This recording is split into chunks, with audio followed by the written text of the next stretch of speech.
This is St. Louis Cardinals baseball, and what a day it is. A day game on Fox Sports Midwest, the Chicago Cubs and the St. Louis Cardinals. Along with Rick Horton, I'm Dan McLaughlin. The Cardinals trying to make it 3 of 4 and start a new winning streak here today. Regardless of what happens, though, this afternoon, Rick, this has been a fantastic homestand. The weather's been perfect. Every game the Cardinals are in. A lot of excitement here at the ballpark. The Cardinals have won 8 out of 10, and they've done it with good hitting. The pitching's been good, and the most fun of all, the walk-off wins. The matchup today for game number 4, it's a good one between Chicago and St. Louis. Jake Arrieta, the right-hander for the Cubs. The veteran John Lackey for St. Louis. Chris Coughlin will lead it off as both teams have lineups that look much different than their everyday lineups. A getaway day. Chris Bryant will bat second for the first time this year, followed by Anthony Rizzo. Then Miguel Montero batting cleanup. Jorge Soler, Starlin Castro, Matt Caesar playing center field. The pitcher batting 8th, that's Jake Arrieta. Addison Russell, the second baseman.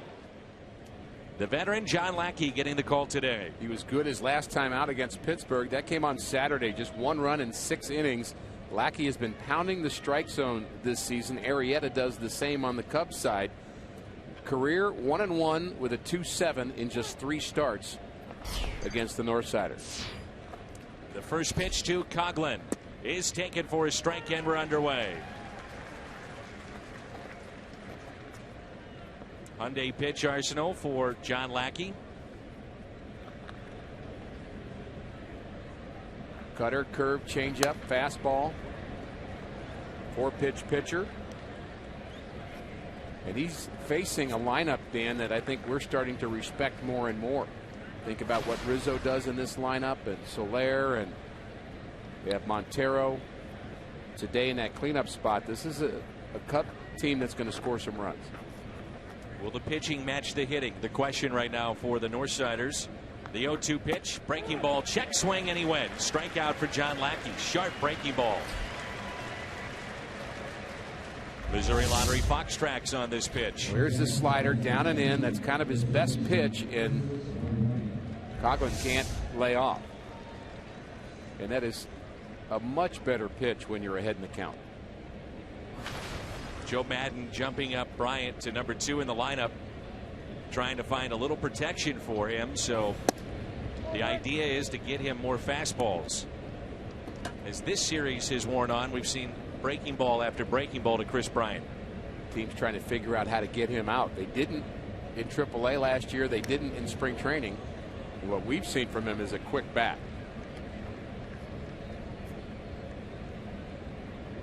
.297 the average, still looking for his first major league home run, and he's driven in 13.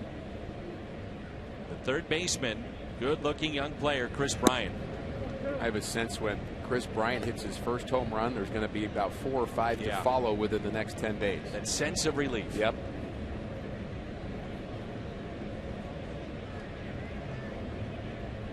The 2-1 pitch, and a breaking ball taken low and away. 3-1.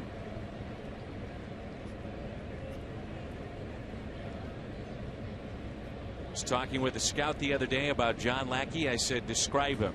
He said, old school. I told that to John. He said, I like it. Well, if you're old school, you like being called old school. You got it. It's not an insult. He didn't take it that way. That's right. John featured on this month's edition of Cardinals Magazine on the cover. Nice story on him. Inside to Bryant, and he walked him.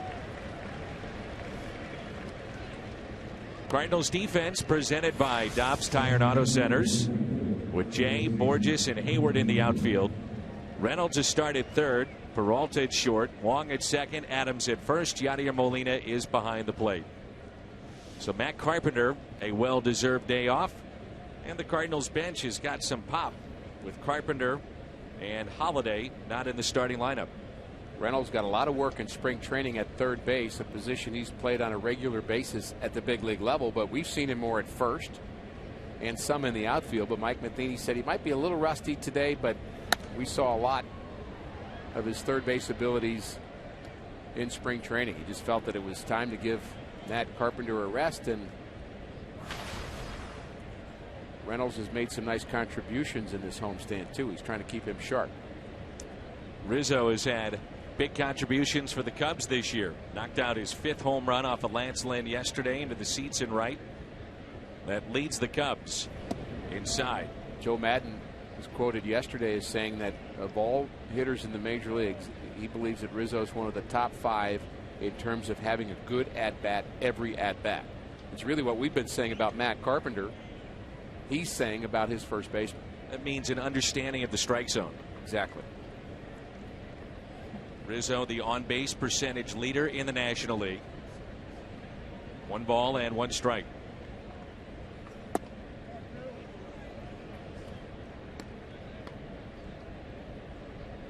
Two and 1 the count. Well, Lackey got Coughlin on 3 pitches and a strikeout. The walk to Bryant. Now 2 balls, 1 strike on Anthony Rizzo.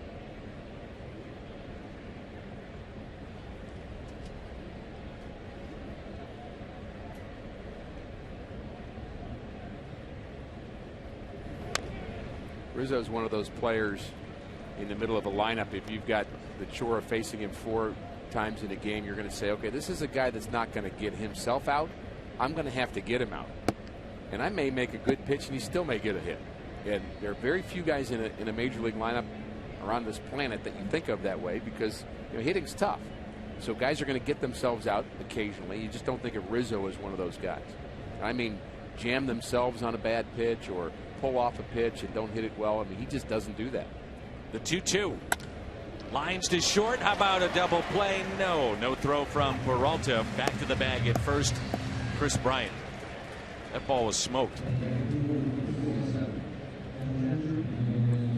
And sometimes they hit the ball well, and you just happen to have a guy standing there. Johnny Peralta playing him to pull on the infield. Ball hit right on the nose, right to Johnny. In steps Miguel Montero. So he's in the cleanup spot.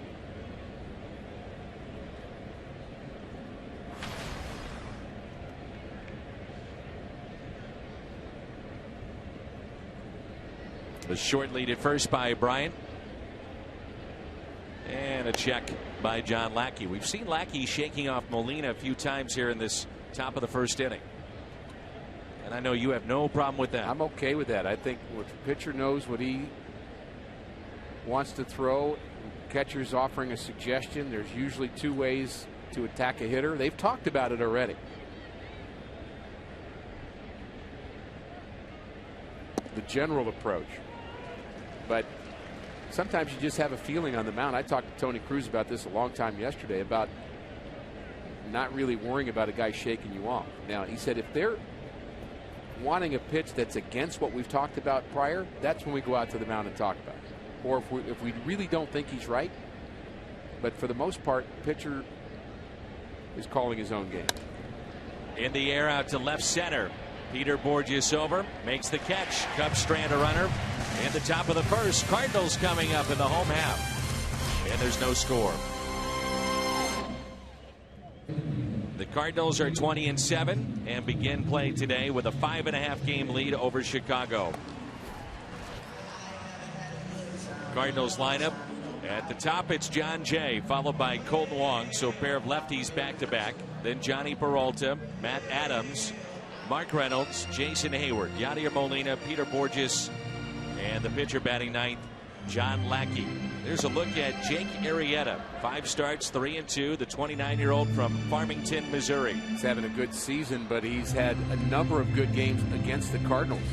In 6 starts against the Redbirds, 3-0 with an ERA under 1, and they just haven't figured him out yet. And with both Carpenter and Holiday out of the lineup, the fact that combined they were 1 for 28 against him, I think that's the story.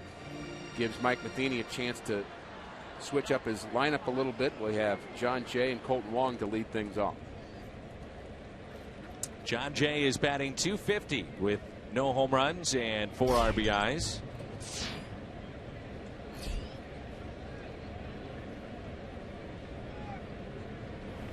The way that Colton Wong has been going, you can understand why, even if this was the regular lineup, you'd move him up.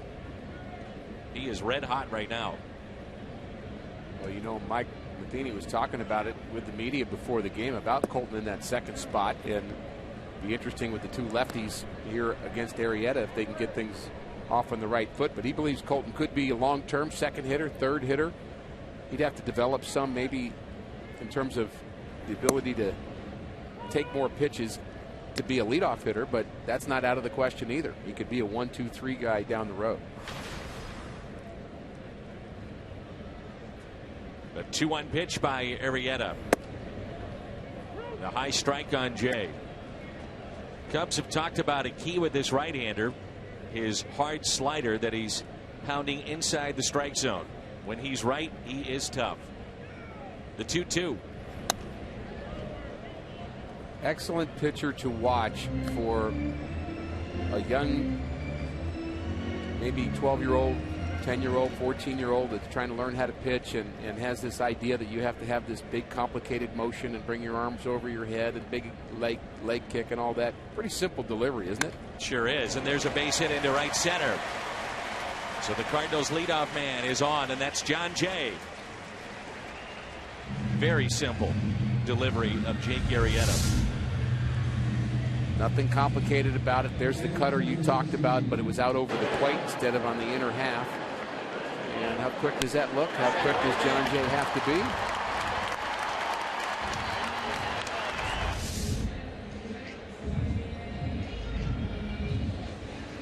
be? Bill DeWitt, the Cardinals chairman on the left. It's George Will with the hat on, the P between he and John Mozeliak. Is that for politics? Must be. Little squibber, tough play here, and everybody is safe. The first two have reached.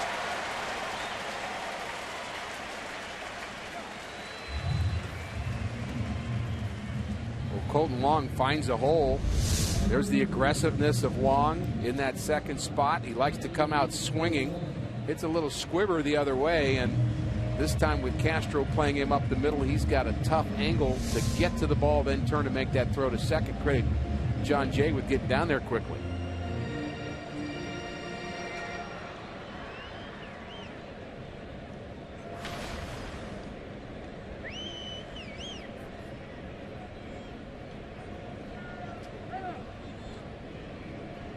Man time is called.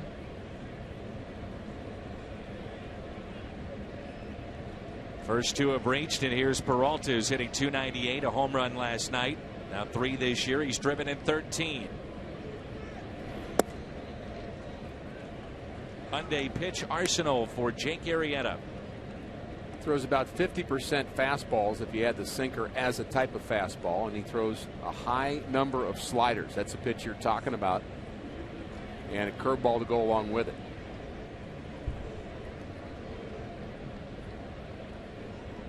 The 1-0. You know, at times he has been unhittable, and to back that point up, he was the first Cubs pitcher since 1950 to take not one, not two, but 3 no-hit bids into the 7th inning last year. That's impressive. The 2-0. One of the things you always thought about with Nolan Ryan, anytime he was pitching on any given night, it could be no-hit day. And the reason is because his stuff was that good and that overpowering that if he was right, he could overmatch hitters. And I think people are starting to feel the same way about Jake Arrieta. The fastball's good enough, the slider's nasty enough.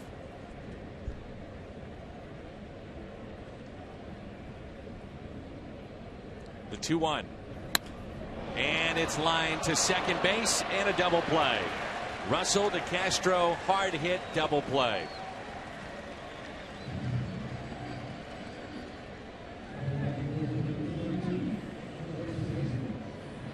Cubs defensively this afternoon. On the infield, it's Bryant, Castro, Russell, and Rizzo. Montero behind the plate. The outfield, Caesar in center, Coughlin in left, Soler is in right. Dobbs Tire and Auto Centers. Cubs defense. That last play reminds me of one of my least favorite sayings in baseball that we all say. You teach little leaguers on a line drive. What do we tell little leaguers to do? Freeze on a line drive. Well, no, that's not what you do. You go back. You don't freeze, because freeze means you're not moving, right? If it's a line drive, you're not freezing, you're going back to the bag. And unfortunately, in that particular case, John Jay had no choice. Ball was hit right on the money, and unfortunate for the Cardinals that that ball was right at him. But Anthony Rizzo had one like that in the first. Right.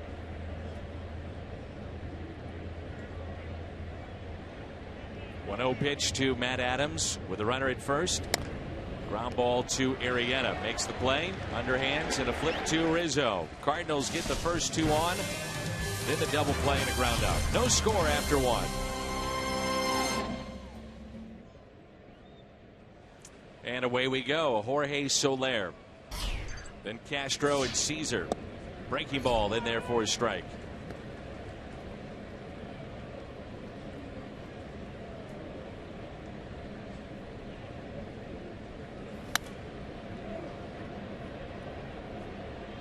Nothing into the count.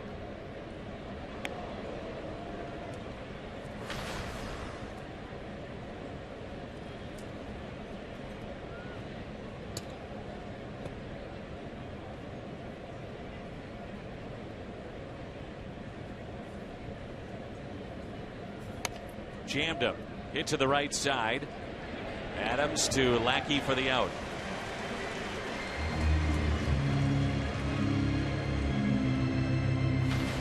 Let's turn to our Toyota keys to the game. I think one of the keys for John Lackey is to control Rizzo and Russell. Russell actually the hottest hitting Cub right now, a 9-game hitting streak, and we've already talked about how good Rizzo can be.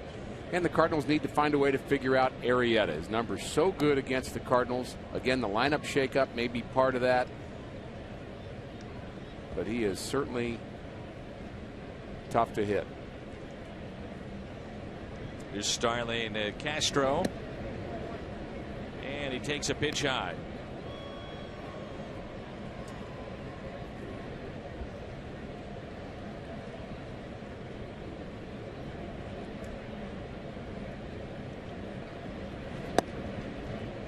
One ball and one strike. I don't know about you, Rick, but for me, when I watch Lackey, I always think about Joe Kelly, Alan Craig. Played big roles on the Cardinals teams that got to postseason play. That trade surprised many around the club. Really a jolt last year when we were in San Diego. And Alan Craig is 7 for 45, hitting 156. Saw Joe Kelly's ERA up over 5 too. Kind of a slow start for him. But we still root for both of them. That swung on and missed, and Castro strikes out. Kelly is 1-1. ERA is near 6. Edward Mejica, by the way, released today by the Boston Red Sox. Lackey gets Castro to chase. A lot of strikeouts on this Cubs team. Kind of part of who they are. They're not afraid to air it out. Some may say the 2-strike approach may need a little work, and actually Madden says that's what he likes most about Rizzo. He has been trying to credit his 2-strike approach. We talked the same way about Matt Carpenter in the St. Louis world, but he believes that Rizzo's that kind of hitter. I think he's trying to get other Cub young players, and you talk about Rizzo like he's old. He's only 25. Right. But he's much more mature as a hitter. Good inning for John Lackey. Back-to-back strikeouts and 3 so far through 2 innings.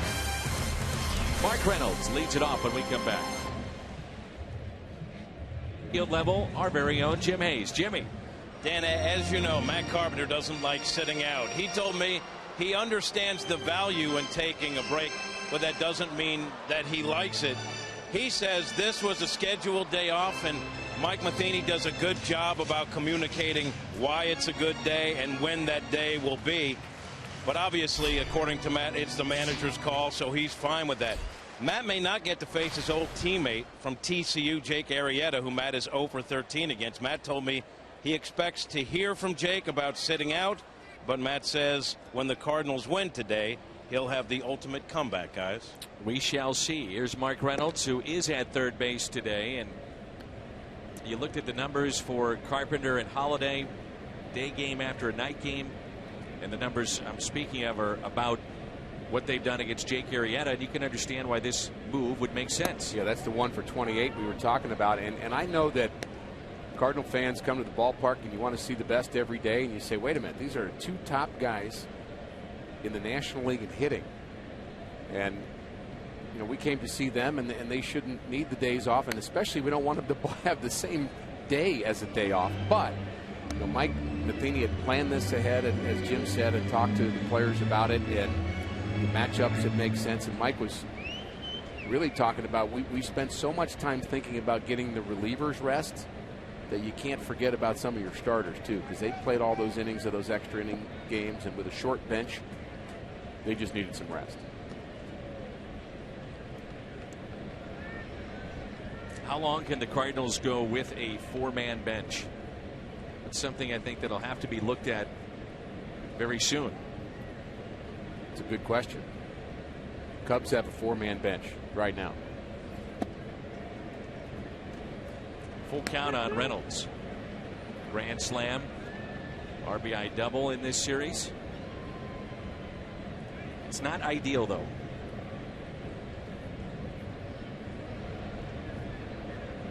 A lot better when you're playing interleague games.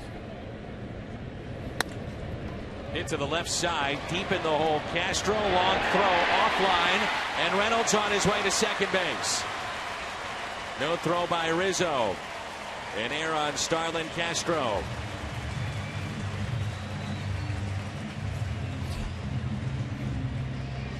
I would think that's a hit and an error. Yeah, I think this is certainly going to be a hit and an error, and is Castro trying to do a little bit too much. He gets to the ball, shows the good range, past the diving Bryant. The off-balance throw. I actually like what Rizzo did. You know, some first basemen just stay on the bag. He could tell right away, I better go get this baseball and forget about trying to get Reynolds. I got to get on my horse here. And he still couldn't catch up with it. That was very much an errant throw. Here's Jason Hayward. The check swing and a strike. With the interleague play now every day of the season, the National League teams are, in my mind, at the disadvantage. You go to an American League ballpark, they're paying some guy $15 million because they're a preeminent power hitter maybe in the league. And that's why you look at the disadvantage of the DH and maybe why you would say, okay, should it be in the National League as well? Well, it's what you get when you got the two rules in place. Center field, base hit. Reynolds waved in. He'll score. Caesar mishandled it in center field, and the Cardinals have a 1-0 lead here in the bottom of the second.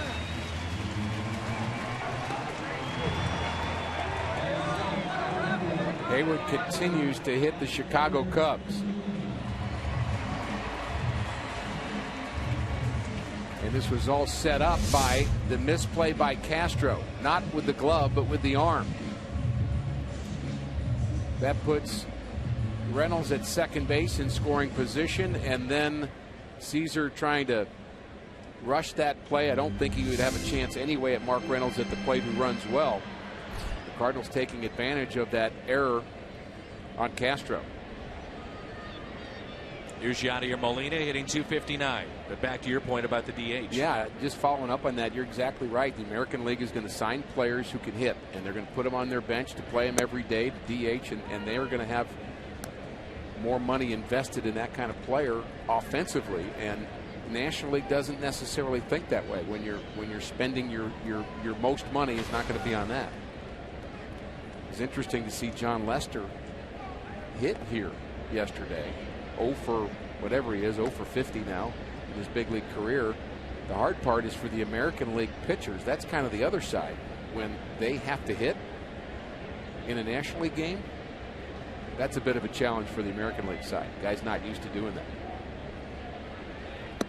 Lester, of course, a career American leaguer, so didn't have a chance to hit a lot. I was surprised the Cardinals did not run more last night against John Lester. He clearly has issues throwing the baseball around the infield or even bunting to him. Was Molina hit by that pitch? He didn't sell it if he was. that's something that teams are going to continue to look at with Lester as that information has become more and more clear and obvious. How do you exploit maybe a weakness without going away from your strength, I think, is the question. The 2-1. And that ball scoots away. Montero couldn't find it. They were to second base. All of a sudden, the defense unraveling just a little bit here in the bottom of the second. He didn't react very well to this pitch. I wonder if he was kind of confused about it. Well, it actually just stays down. That's why. He was trying to scoop it, and instead of blocking that pitch, he tried to kind of scoop it with the backhand. Not really good catching for him there by Montero. I think he felt like he could have picked that a little easier, and the ball just stayed low through the wickets. Two of the workhorses behind home plate, one at the plate right now in the National League. Montero and Molina. The 3-1. A 3-2. Miguel Montero last year, and that might be a good example of calls gained. He had 180, and it's about pitch framing and getting a call gain for your pitcher. He had 180 last year, which was most in baseball.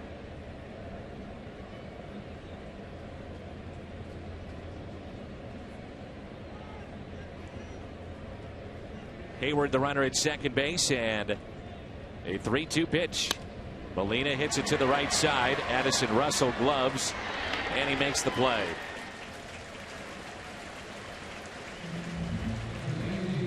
Six is a serious number at On the Run. When the Cardinals score 6, any size drink is just 50 cents the next day. Coffee, fountain, or frozen drink, when they score, you pour. At your nearest On the Run. You earned it. Well, I hope baseball statistical analysis doesn't evolve to the point where people forget that what Yadier Molina just did is the right thing and a good thing offensively. If he's on your fantasy team, he's 0 for 1 and didn't get the job done. If he's on your real team, he's getting high fives in the dugout because he moved the runner to third base. Did exactly what he's supposed to do. Here's a 1-0. Chopped fair off the bat of Borges. It's 2-0 Cardinals. Peter digging for second base. Now on his way to third. In there with a triple. 2-0 St. Louis.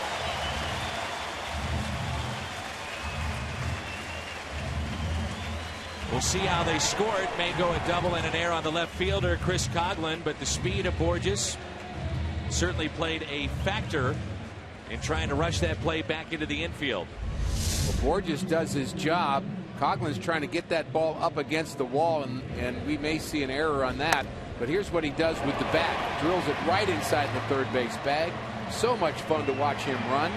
Borges hitting close to 500 in the last 10 Cardinal games.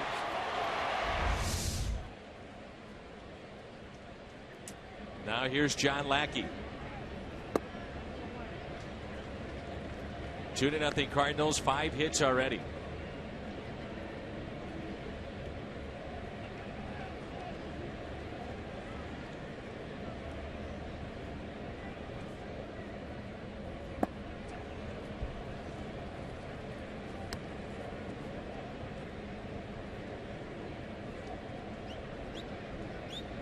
I'm not sure they would give Coghlan an error on that play because it looked like it hit something with the wall that was jetting out.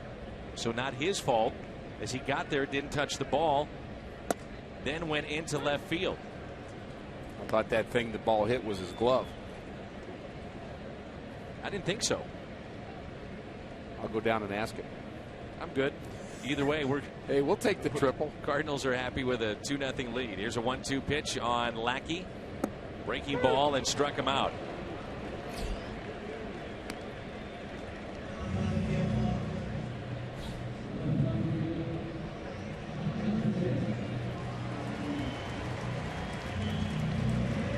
First strikeout for Jake Arrieta. And it brings in John Jay, who singled to center back in the first inning.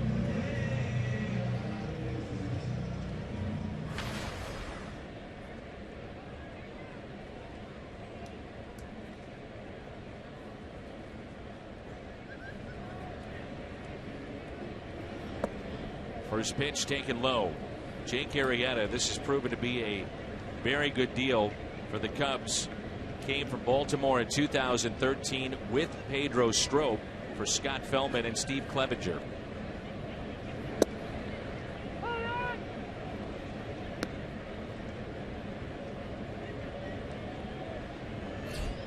Last year against the Cardinals, only 3 earned runs allowed in 4 starts. Looking at the splits of Arrieta so far this season, he's had a harder time the second time through the lineup. And I say a harder time, they've hit .310 against him, but first time through the lineup just .171. I'd say that's true of a lot of pitchers. Second time through, third time through. Normally a little easier. 1-2 pitch. 2 balls, 2 strikes. Breaking ball, he's been searching for it here early on. Yeah, he just rolled that one, just kind of spun it. Actually cast that curveball would be the pitcher's terminology for it.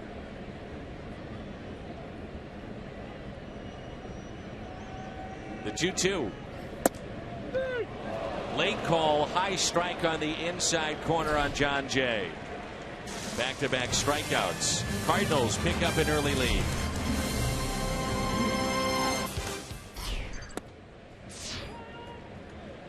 Warm afternoon here in St. Louis. Glad you're with us. Jim Hayes, Rick Horton, Dan McLaughlin with you. 2-0 Cardinals in the top of the 3rd. Another first pitch strike from John Lackey. That's 6 out of 8. That's something he has been terrific at in his career, but especially this season. Low pitch count so far, working in the 3rd.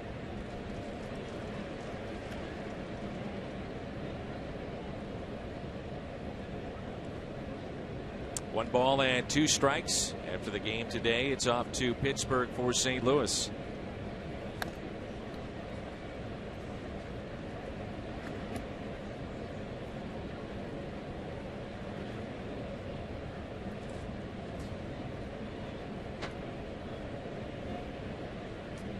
Gotten word that the rain out, whatever they want to call it,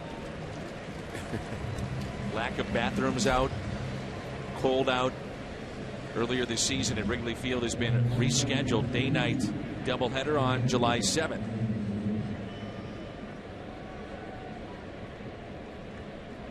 Strikeout, and that's now 3 in a row for John Lackey and 4 total. And I mentioned the first pitch strikes because John Lackey actually leads the National League in that department. 74% of the time he's throwing first pitch strikes. Max Scherzer is number 2.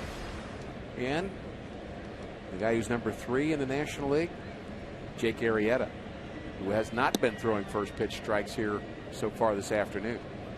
I didn't see Lackey do this last year, but notice that at times he'll drop down right 3/4. He's been doing that last couple of starts. A little different look. 1-1 pitch. Now 1-2 on Addison Russell.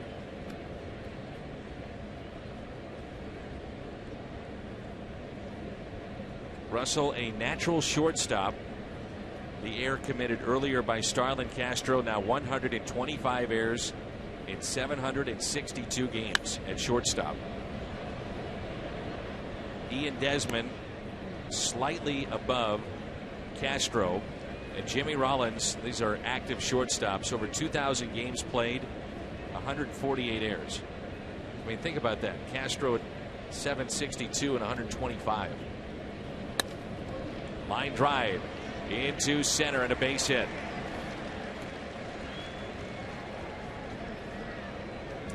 The Blues and Fox Sports Midwest teaming up for the Komen St. Louis Race for the Cure. Saturday, June 13th, all team members receive a special team hat and are invited to enjoy pre-race activities, which includes a meet and greet with Louis, music, and more. For more information, join the Blues and Fox Sports Midwest. Just head to stlouisblues.com. First base hit from the 9th place hitter, Addison Russell, and we're back to the top of the lineup in Chris Coghlan.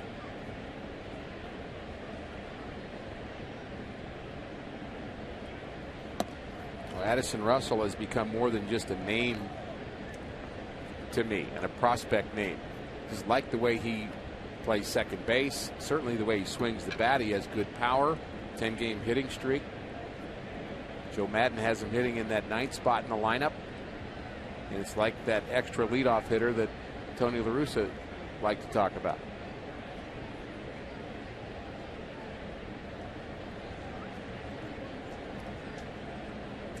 One-0 pitch.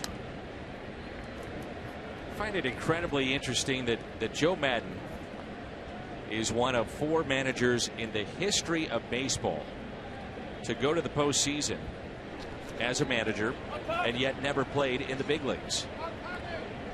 Joe McCarthy, Earl Weaver, Jim Leyland, Joe Madden. Surprised there's just 4. That's what got my attention. The 1-1. Hit the other way. John Jay near the line, and he makes the catch. Positioned perfectly.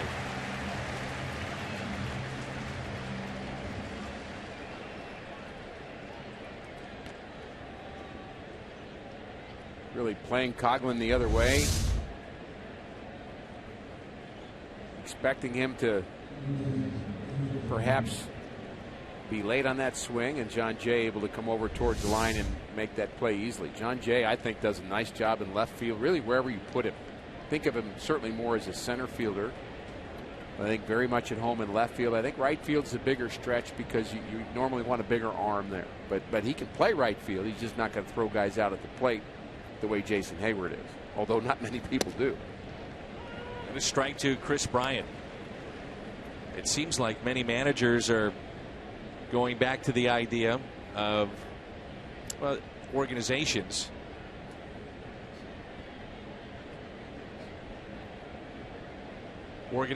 are going to guys that don't have managerial experience. Cardinals were one of those. Brad Ausmus, Detroit. Craig Counsell recently with Milwaukee. I think the key thing when you do that, first of all, the first person to do it took a real chance, Dan, and now more are doing it. And the key to doing it is making sure you have enough smart people around you. And you could include the general manager in that, but also your coaches, your bench coach. Having people that have some experience. And as we mentioned, Mike Matheny's been talking about how much he's appreciated David Bell as his bench coach this year. I think they're very valuable members of the staff that can keep you ahead, keep you looking ahead. Those two communicate a lot. Saw Chris Maloney. He directs the outfielders, positioning there. Former manager in the minor leagues. He's been with the Cardinals organization for years, so you'll see him set the outfield many times. Infield set by Jose Oquendo, and there's Hammer, first base coach Chris Maloney. By the way, he's on the hook today because he took out the lineup card. Oh yeah. On the inside corner and a strikeout for Lackey. That's 5 through 3 innings.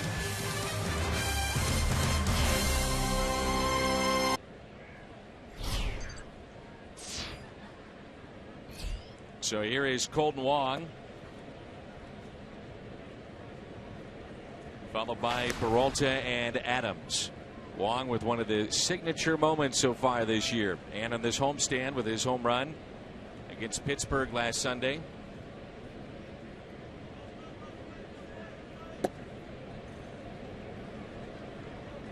Talked about the distance of Colton Wong's home run. It was a bomb. How about Johnny Peralta's in this series? 447 feet.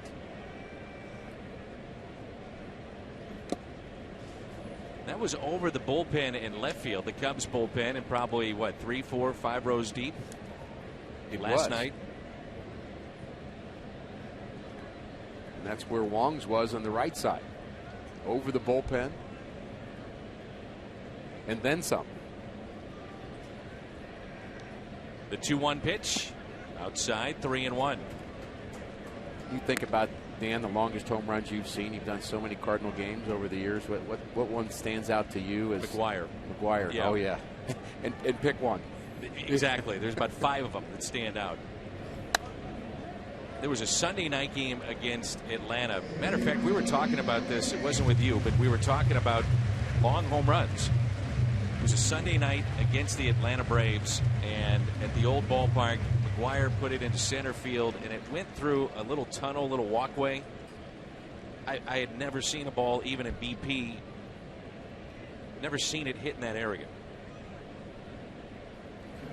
Fans of the old ballpark remember the Anheuser-Busch Eagle that was on the facade in the left center field area of Old Busch Stadium, and it would kind of light up, and the eagle would fly through it. Well, I think Bob Horner hit that eagle one time off of Danny Cox. I remember that, and that was a bomb. Longest you'd seen? That's in the top 5. Yeah, well, the longest home run I've ever seen Darryl Strawberry hit at 10 o'clock in the morning in spring training. Off of you? No. It was off of one of my favorite guys, Bob Forsch. Oh. That's why it's spring training, though. That's right. BJC Healthcare difference maker, lowest ERA against the Cardinals, minimum of 6 starts. Look at that, Jake Arrieta, 0.74.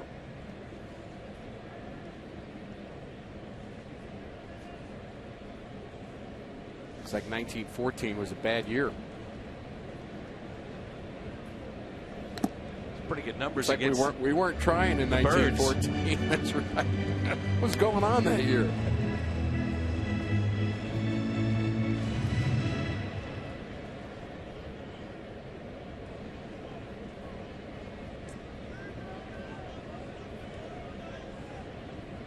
Here's an 0-1 pitch. Remember Barry Bonds off of Jeff Suppan at the old ballpark. Wasn't the longest home run. It was the quickest I'd ever seen. I mean, it was a line drive, hit off the facade, came back into the infield. It hit so hard. Peralta hits it the other way. Soler in front of the track to make the catch, and there's 2 down. Juan Gonzalez hit the hardest ball I've ever seen hit. In fact, I think about Juan Gonzalez. He had a tryout at the end of his career with the Cardinals and came to spring training, and was such a good power hitter in his day and in his prime.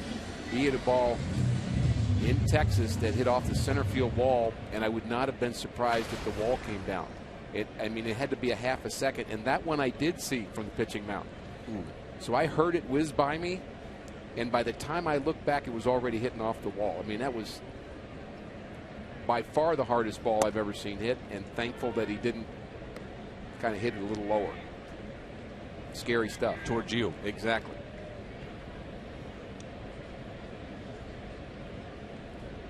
Here's the 0-1 pitch. You know, what's interesting, Rick, is that we show the miles per hour coming off the bat, and this game has been played for decades, over 100 years. The dimensions don't change. Right. You know, but the players are getting bigger, stronger, faster. Just wonder at some point, and I'm not talking the near future, but at some point, if baseball is going to have to take a look at doing something to protect pitchers. And I know it's been talked about. There's some that wear the protective caps. But until something very serious happens, right, it probably stays status quo. I think you're probably right. 1-2-3 inning for Jake Arrieta. 2-0 as we head to the 4th. Anthony Rizzo, Miguel Montero, and Jorge Soler.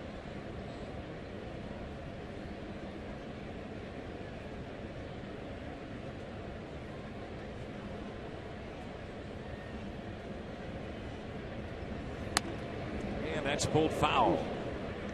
That's turning on the baseball right there.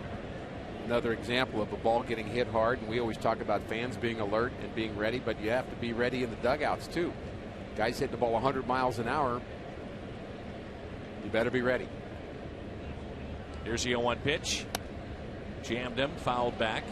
Right Danny, below us. You were talking about rules changing. Ray Chapman, really the saddest story maybe in baseball history in terms of on-field incidents, was hit in the head by a pitch in 1920, and he later died as a result of those wounds. And they changed the game at that time to outlaw spitballs. You couldn't cut the ball anymore, and you couldn't throw spitballs. And they also started using new baseballs the next year, because that reality was he got hit by a ball after they'd used it the whole game and it was dark. And at that time you'd use 1, 2, 3 balls a game, but then they realized, you know what, we ought to use white ones as it gets darker, and so that rule was to help protect players. Of course, batting helmets and all that had followed have been good for the hitter. Adams to Lackey, and Rizzo is 0 for 2.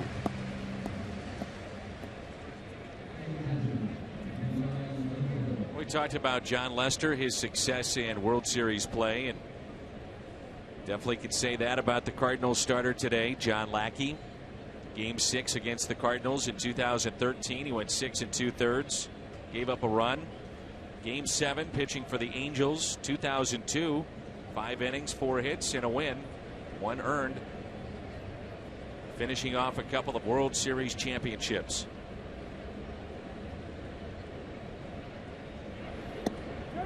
John was telling me the other day that without question he wants to play beyond this year. He's 36, final year of his deal. He's getting paid the major league minimum.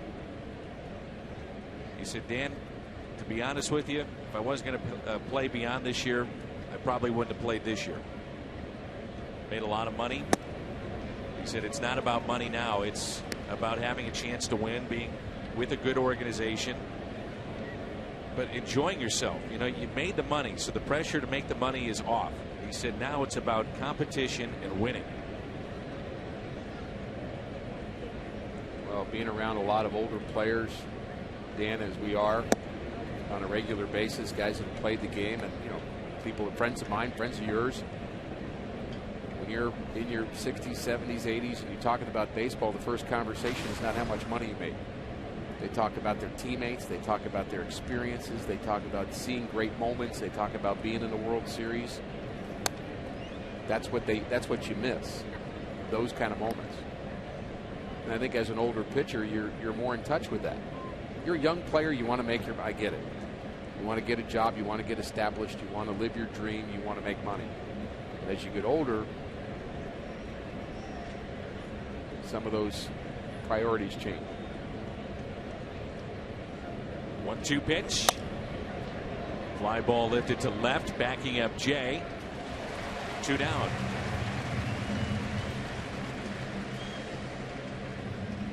Just 30 days left before the exciting FIFA Women's World Cup begins, as Alex Morgan leads the U.S. women's national team against the best teams in the world in search of their 3rd World Cup championship. Only place you can see it, the Women's World Cup, is on Fox and Fox Sports 1 beginning in 30 days. Nothing like the great sport of soccer, and in particular the World Cup. Can't wait. You were telling me before the game you think Brazil's going to have a good club. Always do. They always do.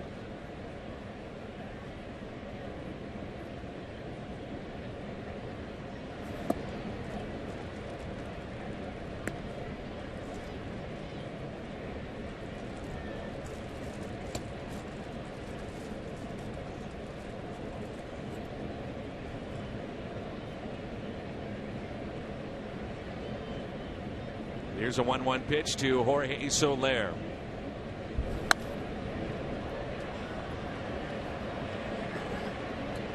Who wants it? And it'll be Reynolds. The third baseman puts it away. Well, John Lackey looks sharp. 5 in a row. Midway through 4, 2-0 St. Louis. Peter Borges in there playing center field. And Borges, Dan, looks like a different player. Triple today, 2 hits last night. Played a big part in the Cards' 8-game winning streak, going 6 for 12 in that stretch, scoring 5 runs. He says the big difference is he's finally healthy. As you know, he battled through wrist and hip issues, had hip surgery in the offseason. Mike Matheny says Peter picked up some bad habits with his mechanics because of his physical problems, and Pete has been able to work through them. Borges told me last year was rough, not only at the plate, but he also took his problems home. A lot of sleepless nights. He says when you're struggling, it's hard to go home and be happy. But, Dan, I'll bet he's a happy camper now because he's playing very well. The hip surgery, obviously, Jim, had a very positive effect on what we're seeing him do, because we've seen a little bit of everything in this homestand with extra base hits, speed, good plays defensively as well. And Mike Matheny was saying that spring training, even though Pete didn't hit well, he was kind of relearning the basics of hitting because he had gone through this hip surgery, and because of his ongoing issues, he wasn't able to settle in and get into any kind of rhythm. So he had to work through it, but we're seeing it pay off, Dan. All right, Jimmy, thanks. A triple and an RBI back in the second inning. So what Jim's telling us is he had sleepless nights and then later became a first-time father. Usually it's the other way around. Right. Ooh, just missed. 1-2.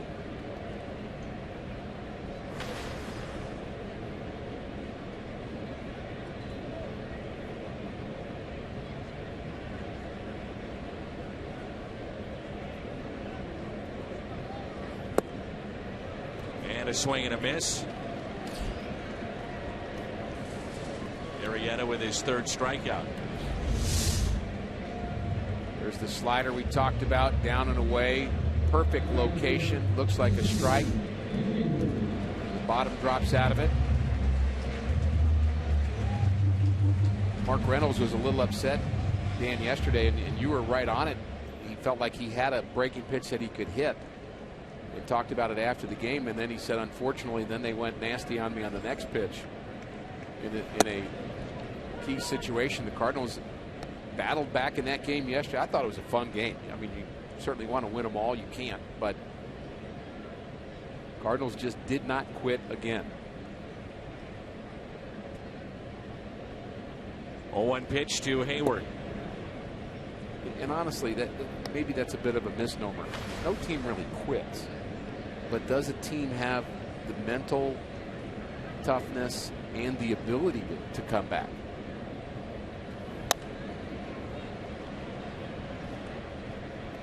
It's out of play, and it's 1-2.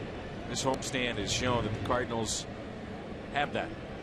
Yeah, it's great to see it early too. And I think that the point is, we're just not trying to communicate to teams that don't have the ability to come back that they've quit necessarily. I mean, that's kind of I would say that's maybe the worst thing you could tell an athlete.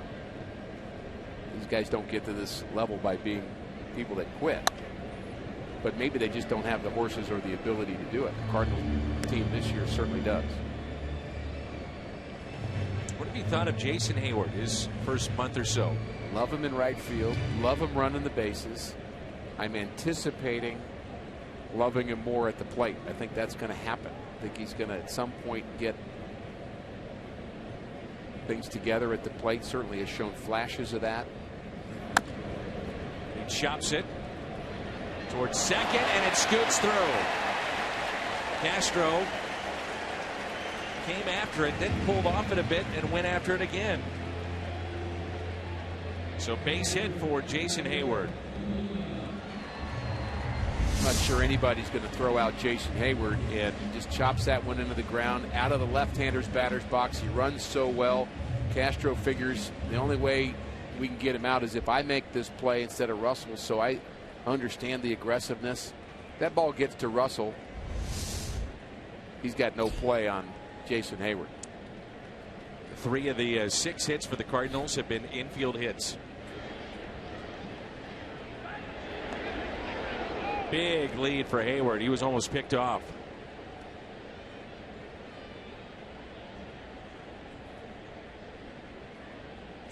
Those never stop improving. And it's a closer look at Jason Hayward.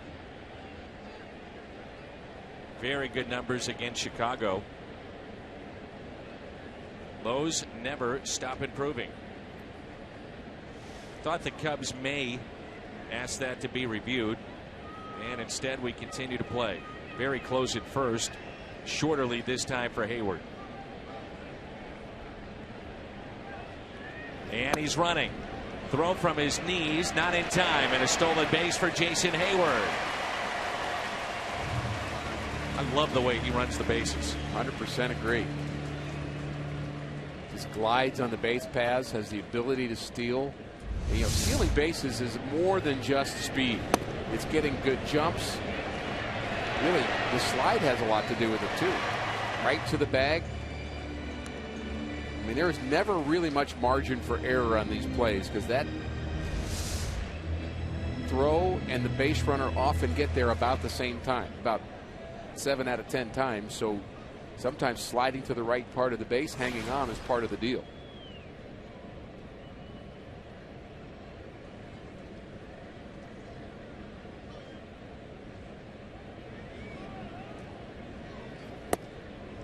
It's the 4th steal for Hayward this year. That ties him with Peter Borges for the team lead.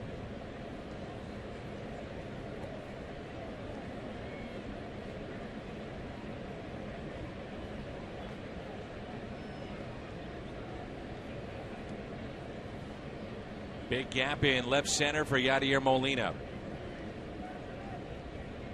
And the 0-2. Hayward getting a big lead off of second base. I think that's going to start drawing the attention of the Cubs too. Addison Russell getting some instruction from the Cubs dugout, maybe to keep him a little closer. He was getting an extended lead, almost a walking lead.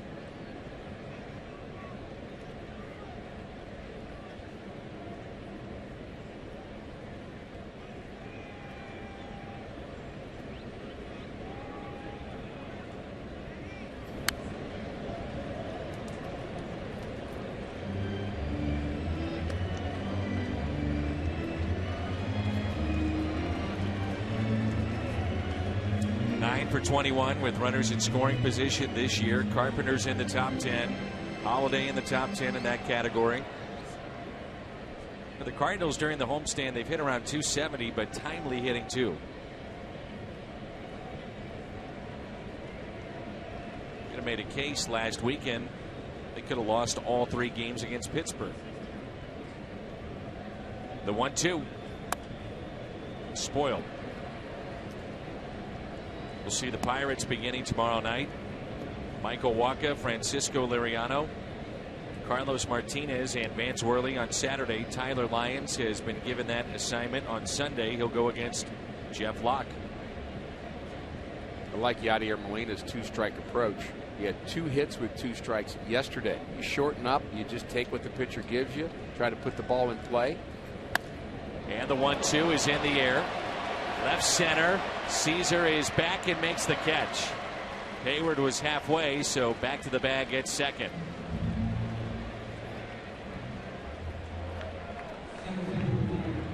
Six Flags double play combo gets St. Louis's 2 favorite destinations for one great price with the Cardinals Six Flags double play combo. Double play combo includes a ticket to a Cardinals game and a one-day pass to Six Flags St. Louis. Cardinals.com/Six Flags. Just seeing the reaction after that play, it looked like Hayward was upset with himself that he did not tag up to go from second to third.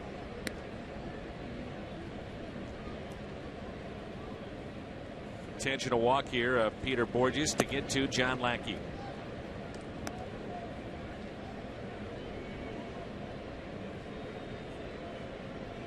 Well, the normal instruction on a fly ball in the outfield with a runner on second base is to go halfway. And there's a chance that maybe you can go from second to third on a ball you know is going to get caught, then you consider it. But if the ball isn't caught and you don't score from second base, then you kick yourself. And he's thinking halfway. Now he's thinking, well, maybe I can go back and tag up. But at that point, you have to kind of make the decision. And in his mind, maybe he made the wrong one. But it's a judgment. Is he going to be camped under it, or is that ball maybe got a chance to drop? And just make your best guess. Lackey, base hit. John Lackey with the base hit inside the first base line. Hayward scores. Here comes Borges. He will score. 4-0 Cardinals. Borges flying around the bases. Lackey at second base.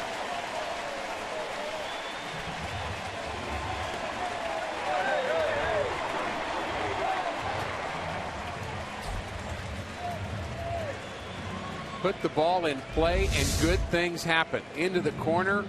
Tries to actually field that ball between his legs, Soler. And another Cub misplay allows Borges to go from first all the way home. If he makes that play, Borges stays at third, but he smells home. Oquendo sends him And the Cubs defense has been faltering here this afternoon. So 2 outs, and here is John Jay. Did I see that wrong, or did he actually try to catch that ball between his legs? I was looking more at the hop. That's his first RBI since 2011. I thought it took a bad hop over the glove, but I heard you say that, and I was like, wait a minute, maybe he did.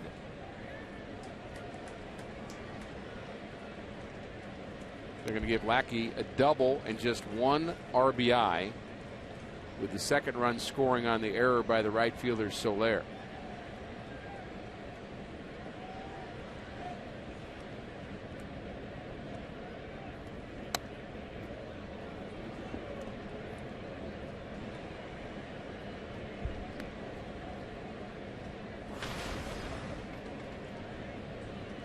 So the Cubs defense a factor. And what has transpired so far as we play here in the bottom of the 4th.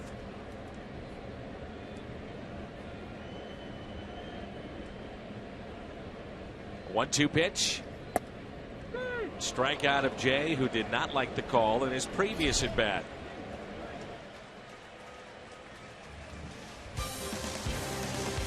Peter Borges scoring the 4th run this afternoon. 2 errors by the Cubs and costly. The St. Louis time. It's our Budweiser What's on Tap. Great matchup. Wacham and Liriano. Liriano has pitched as well as anybody against the Cardinals this year, but nothing to show for it in his previous start. 2 pitchers with ERAs under 2 in the early going, and 2 guys that have the ability to just have a shutdown day. That's going to be a fun opener for that series, and I do believe the Pirates feel like they owe the Cardinals something, so it's going to be a fun series anyway. And also agree with Al about John Lackey. I don't think I've seen him better.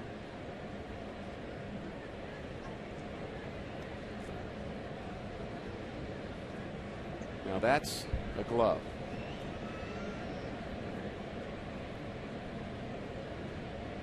Where do you get that? How do you use it? Why do you get it? Here's Starlin Castro. First pitch by Lackey, a breaking ball taken low and outside. Well, the Cardinals have gotten to Jake Arrieta. His previous 36 innings, he had given up a total of 4 runs, and today 4 innings, 4 runs he's given up. Adams is over, and the big man runs out of room.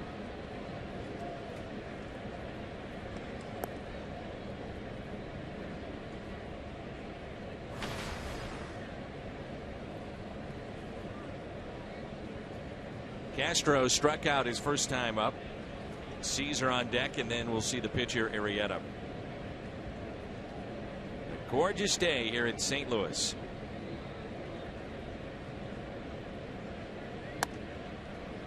Popped up again. Adams calling for it, and he's got it. 6 in a row set down by John Lackey. As Al said, Lackey's been sharp. Cubs have been off balance. That swing kind of waved at by Castro.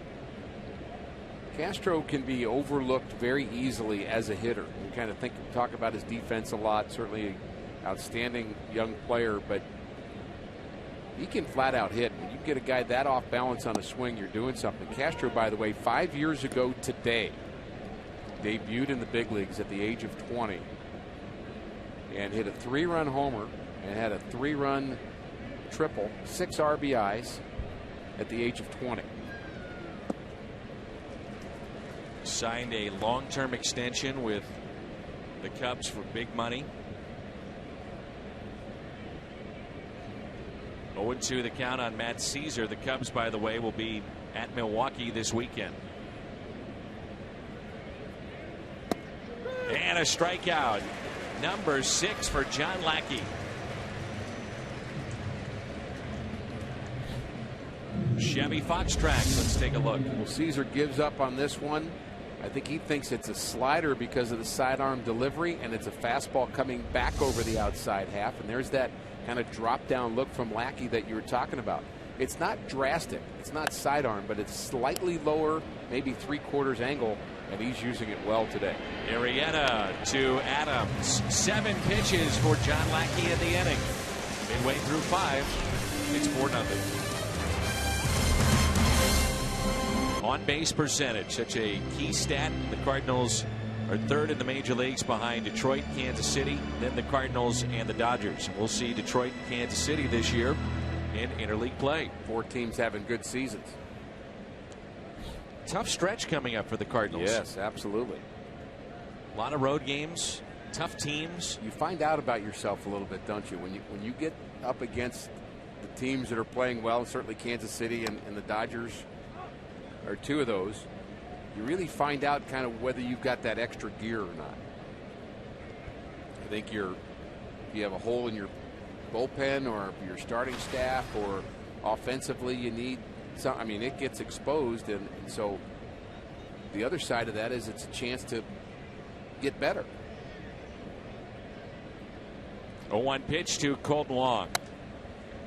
You've got Pittsburgh this weekend, and as you mentioned, and I agree, you would have to think Pittsburgh is ready for St. Louis after last weekend. Then you have the off day. You go to Cleveland, come back home, 3 against Detroit, then back on the road. You've got 4 with the Mets, and then go to Kansas City. It's a tough stretch of baseball. The strikeout of Colton Wong. I think Cardinal fans, Dan, may be unhappy to hear this, but I think across baseball the Cardinals are starting to become a team that people just flat out don't like in the National League because they've been winning so much lately. Slicing, shallow right, and the catch is made by Soler. I think it's been that way for a while now. Well, and I think it's getting worse, I think, is my point. And going into Pittsburgh, I mean, there's some energy to try to beat the Cardinals. We feel it in Cincinnati. We certainly know about it in Chicago, but it's in a lot of places now. It's almost the Cardinals, because of this sustained winning tradition that's going on right now in the last 15 years or so. It's like the Cardinals are the Yankees or the Dallas Cowboys, the team that everybody, you love them if you love them, but if you don't love them, you hate them. I've heard a comparison more this year than ever. Cardinals are the San Antonio Spurs of Major League Baseball. In terms of market size, a smaller market in the game, lower half, but yet they find a way to win and act like a big market team. Spend money like a big market. And they just keep winning. They find players. A lot of it has to do with that man there, John Mozeliak. I was actually thinking, driving into the park today, just thinking about this sustained run for the Cardinals, and Mozeliak, of course, having a lot to do with that. By the way, that's Princeton, not politics. The P for George Will on his hat, we understand. But you wonder, is that bubble ever going to burst for the Cardinals? I mean, when do you get to the point as an organization where you have a down year? It's been so many years now in a row. The farm system's still developing. Management is in good place. The ownership cares about this ballpark and about the tradition, spending money wisely. I mean, the future seems bright despite the fact that their team's gunning for the Cardinals. Cardinals had a down year in 07. They returned a team that, at least that nucleus, probably should have been broken up. And you started to see the drafts then of 08, 09. Now the fruits of those drafts are here.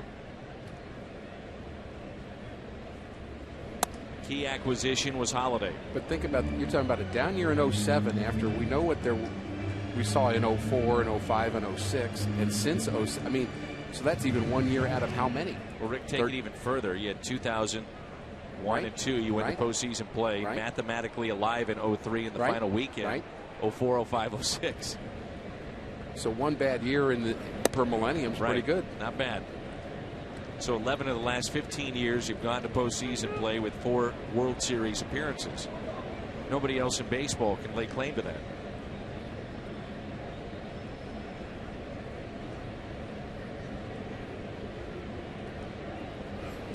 Strikeout of Adams on the 3-2 pitch.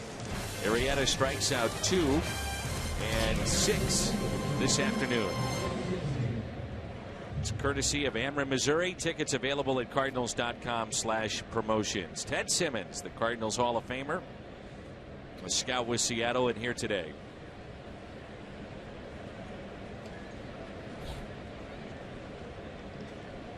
Addison Russell, Chris Coghlan, and Chris Bryant here at the top of the 6th. 4-0 St. Louis. Boy, Lackey has been good today, huh? He's got the perfect blend of fastball slider that's working against the Cubs, and he's getting them off balance. We talked about that last inning, but they really haven't been able to square him up at all. But a lot of first pitch strikes from Lackey. Talked about that as a positive for him. 14 out of 18 first pitch strikes. That is a very high percentage. Set down 8 in a row.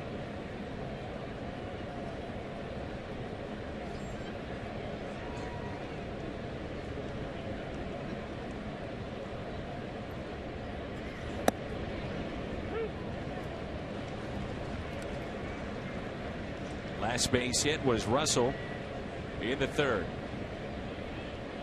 And that's the only hit that Lackey has allowed. And a fly ball lifted into right. Hayward, plenty of room. 1 down.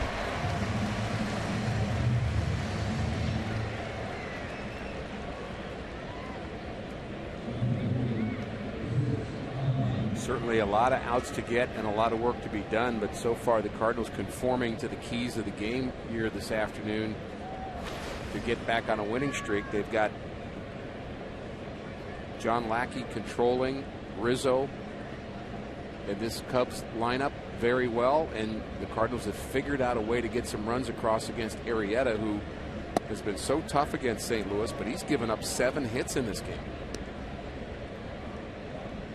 There are those Toyota keys one more time.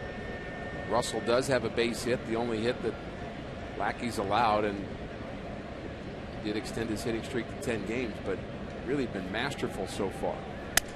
Broken bat and a base hit. Snuck that past Adams inside the first base line, and Chris Coghlan will keep running as Jason Hayward puts his hands up to indicate the ball is stuck, which it is. And it's a ground rule double.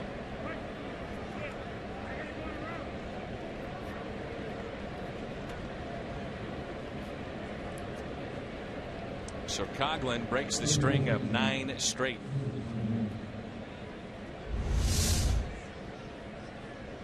Just inside the bag, Adams does what he can, perfectly placed, and just 68 pitches for Lackey. A lot of strikeouts with just 68 pitches.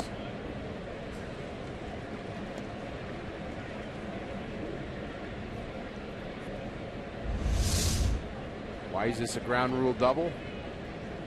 That's why. State Farm had it covered.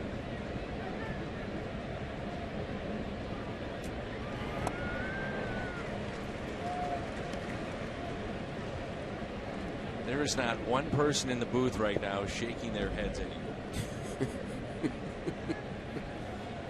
It's happened before. Everybody, oh, come on. Just seeing if you were paying attention, Danny. It's pretty good. I'll give you that. It was good. It was quick. 0-2 pitch. A couple years ago, ball hit to a fair ball, and the ball boy made the play on it. Right behind him was Southwest Airlines, and we went right on him. Said, "Want to get away?" That's great. Here's a 1-2. 2 balls, 2 strikes on Chris Bryant. Perfect segue for us to thank all the folks that purchase signage here at the ballpark, and there's plenty of it.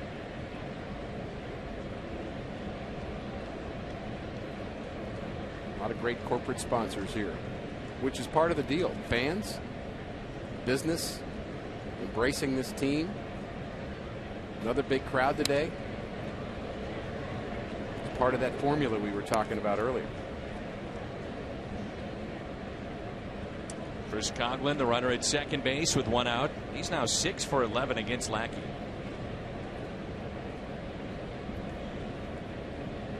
No activity in either bullpen. 73 pitches so far this afternoon for John Lackey.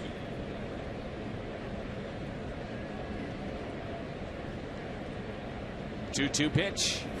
Got him. A strikeout of Bryant. He's walked and struck out twice. Lackey with 7 strikeouts. He's gotten a lot of breaking balls in this series, but that's a fastball on the outer half. They're trying to stay away from Bryant for sure. At least until he figures out how to hit that pitch or take it the other way with some power. We know he's got it. But I think the Cardinals feel that at least it's a safer place to go away from him with the hard stuff and the sliders. Anthony Rizzo is 0 for 2. Well, they're back and forth on Rizzo because we've tried pounding him in some and the Cardinals have gone away with him, but he has such good plate coverage. Cardinals came in on him, Lance Lynn, yesterday, and he turned on, hit a rope into the corner, which was really the most important hit in that game. The double for Rizzo.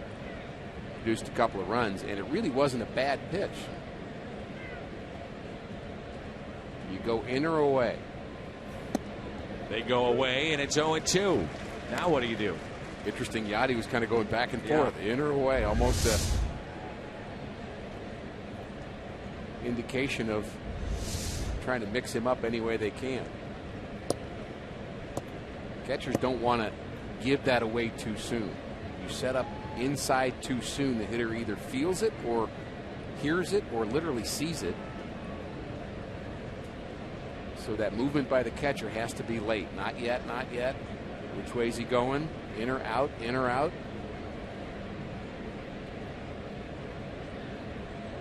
Out.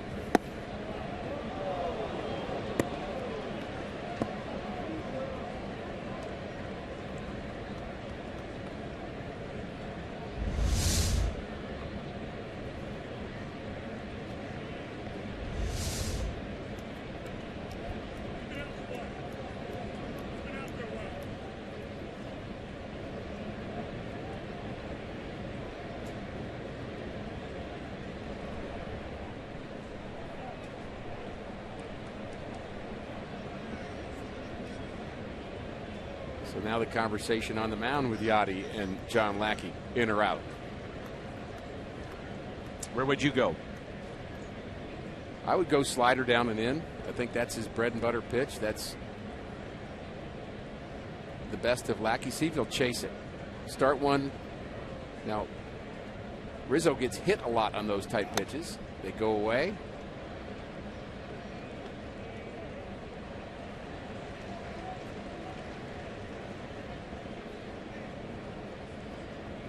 One of those hitters that when you have the pitchers meeting and you talk about them, the bottom line is they end up saying you can't stay one way with them. You got to mix them up. 78 pitches, very consistent performance for Lackey.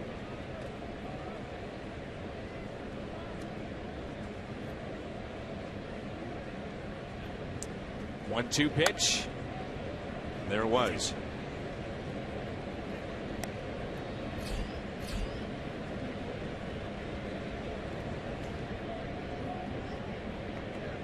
Again, the most important pitch in the game, strike one. 16 of 21 first pitch strikes for Lackey. Love to be inside the brain of both Rizzo and Lackey right now. All the thoughts that are going through their head about, okay, I just threw one in there. Do I repeat? Will he repeat? What did he do last time? What should I look for? All those things happening rapidly in both of their minds. That time he dropped down a little bit, fouled back by Rizzo. Good at bat here. Good battle. Team sport, but the individual matchups.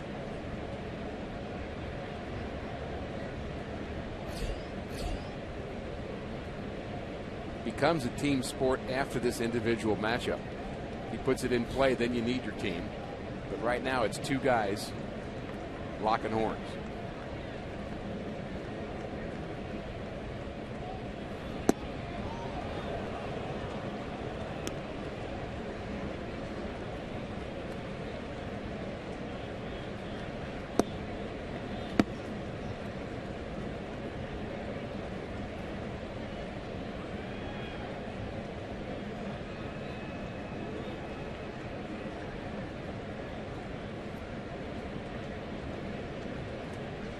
Coughlin is the runner at second base.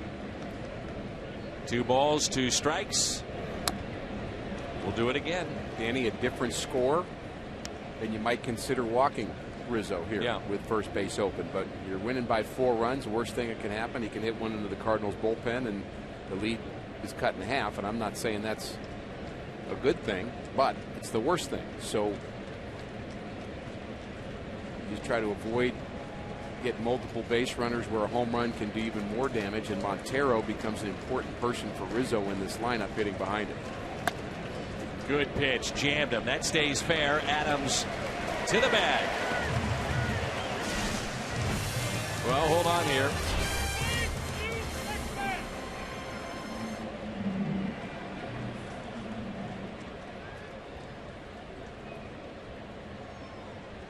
Looks like they may have called a balk before the pitch. That could be a break for the Cubs.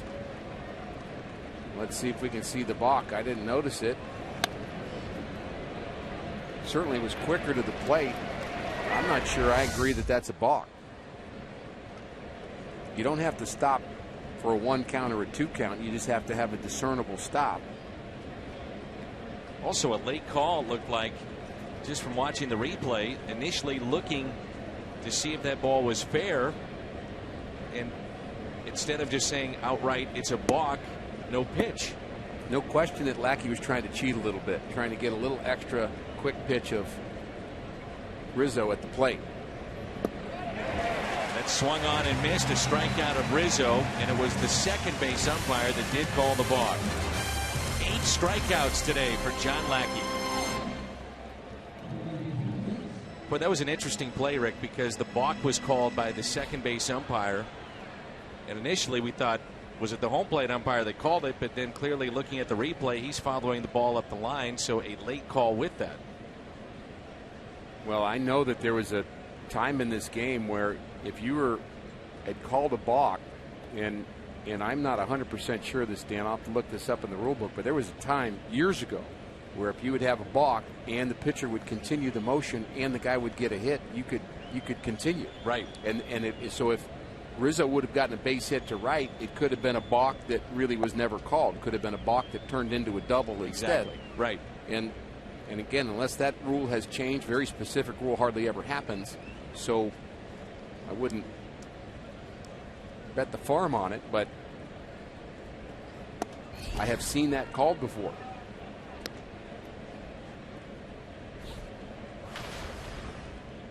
Two balls and a strike on Mark Reynolds, who was singled and scored a run. 2-2. Well, both pitchers really have just settled in this game.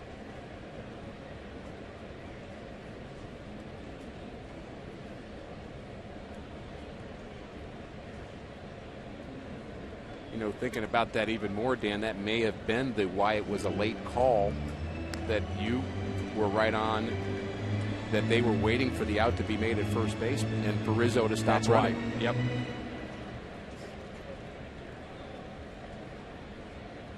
Two and two the count. Hayward to follow, then we'll see Yadier Molina. Cardinals a lead of 4-0. They picked up 2 runs in the second and 2 in the fourth.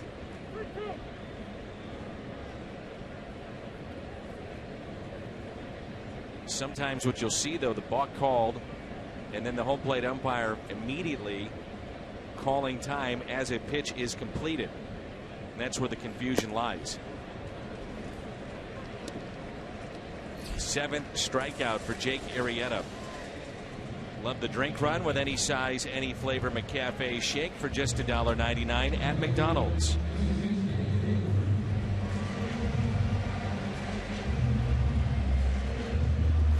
Arrieta has struck out 3 of the last 4.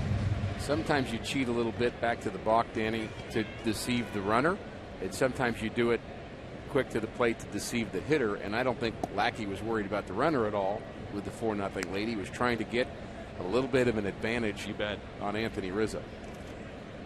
Matter of fact, Arrieta struck out 4 of the past 5. Here's Hayward, who's 2 for 2. Single to center and an RBI in the second inning. Infield hit, stolen base, and a run scored in the fourth. Pitch number 98. Ball just jumps out of his hand, doesn't it? Sure does. 94, but that had some sharpness to it. Working here in the sixth inning.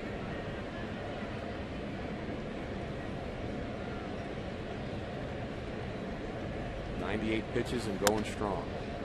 Pulled foul.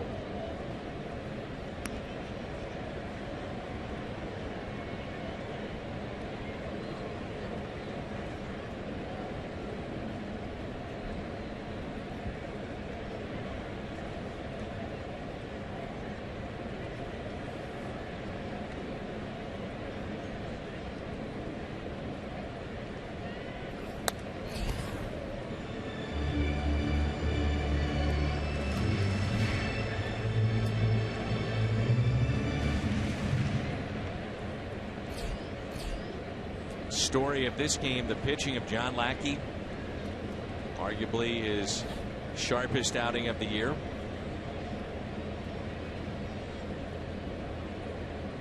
The 2-2 inside to Hayward. Lackey continues to pitch well in this ballpark as a Cardinal. Been terrific at home.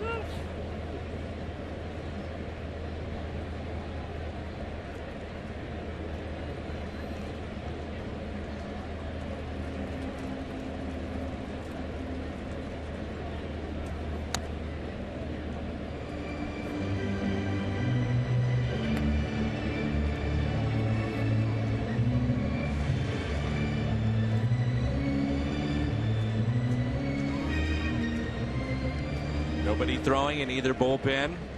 Pitch number 103 coming up here from Jake Arrieta.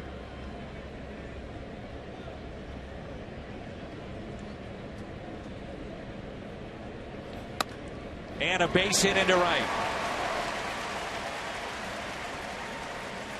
Hayward a 3-hit day. He has been much better down in the lineup.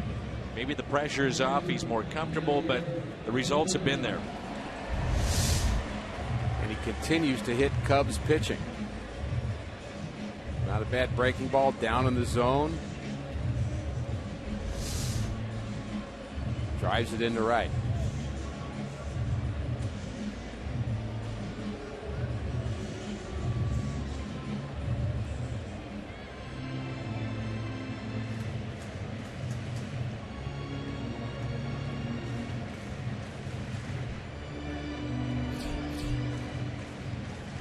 Right-hander Justin Grimm throwing in the pen for Chicago. Molina has grounded out to second and flied out to the track in left center. Been a while since he's gone deep in a ball game. No home runs this year.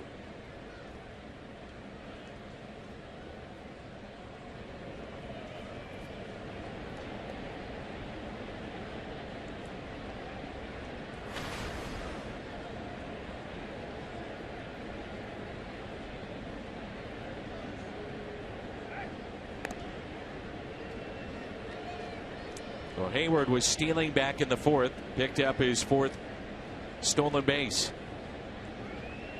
See if the Cards want to be aggressive here. Molina always a hit and run candidate as well.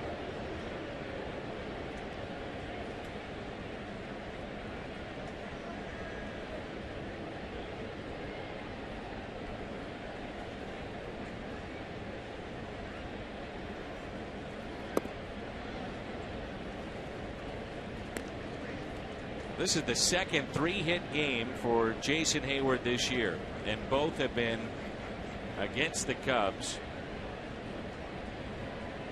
He's also scored 9 runs against Chicago. 1-0 pitch, taken high.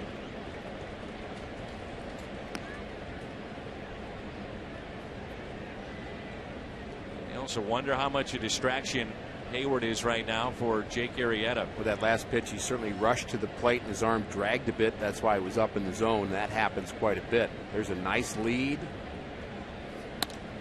Not running, and a base hit out to left field. Hayward on his way to third. Molina held to a single, and it's first and third, one out.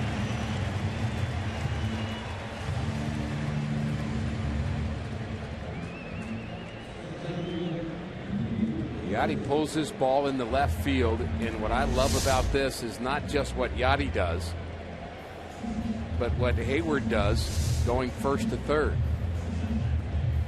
You can think back, Dan, the last couple of years, Cardinals being content at times on hits to kind of go station to station, but Jason Hayward has not been that kind of runner. Even though this ball is in left field, Coughlin has 3 outfield assists from left field.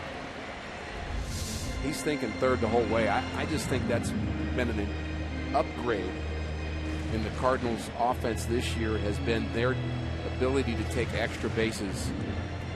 And I think Hayward's one of the guys that is continuing to do that. Joe Madden will go to his bullpen. Grimm will be the pitcher. And it'll be Peter Borges to face Grimm in our Chevy call to the pen. Arrieta is through. Cardinals trying to add on, leading 4-0. Code Cards. Frazier, Gonzalez, Peterson, and Harper looking at home runs. Gonzalez, an MVP candidate. It seems like every year Jock Peterson might be the Rookie of the Year. Bryce Harper had 3 home runs in a single game yesterday. Those are players to watch. DraftKings.com. To the bullpen we go, and Justin Grimm. He was activated from the DL yesterday, sidelined with a inflammation in the arm. Good season a year ago, over a strikeout an inning. This will be his season debut. Borges has an RBI triple. Walked and scored a run. Runners at first and third. Throw down to third, and Hayward back in safely.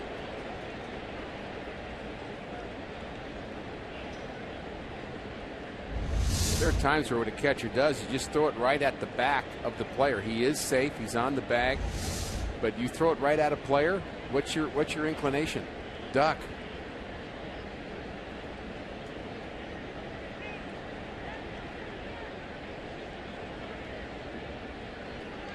The 1-0. 2 balls and no strikes. I think as this season goes on, we're going to see more and more of Peter Borges. I mean, he's not just a defensive replacement or a stolen base guy. It's going to sound like a left-handed compliment, but I think the last couple of weeks is the first time we've ever really seen Peter Borges. Yeah. The 2-0. Now 3-0. John Lackey is on deck. Lackey, one of the key hits in this game after Borges was intentionally walked back in the 4th. They got to Lackey with 2 runners on, and he had a base hit, a double inside the first base line, led to an RBI, and then another run scored on the air by Jorge Soler. Trying to field the baseball through his legs.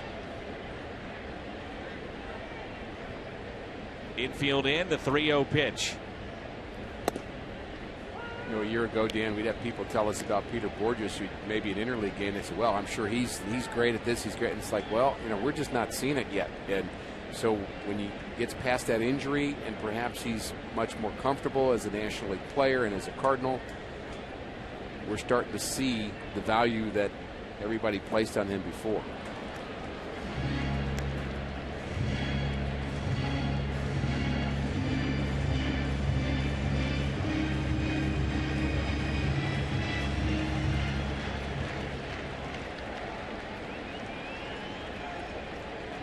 Outfield is straight away. The 3-2. Same pitch and got him. Strikes out Borges. And now Grimm 1 out away from getting out of trouble. And he'll deal with John Lackey.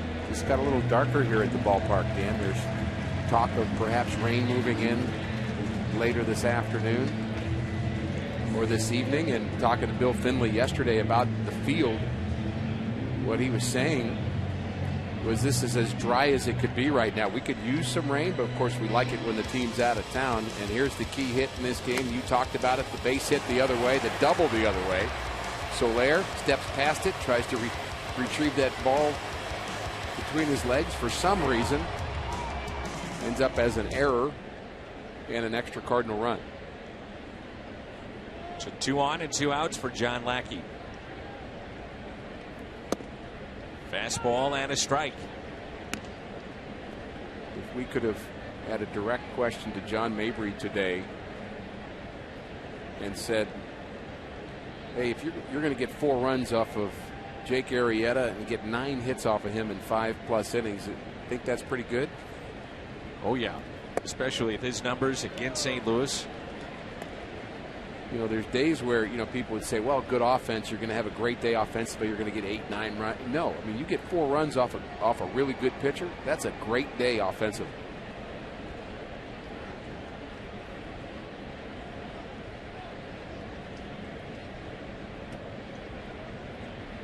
Oh-2 pitch. And the ball scoots away. Here comes Hayward. The Cardinals catch a break. It's 5-0 St. Louis.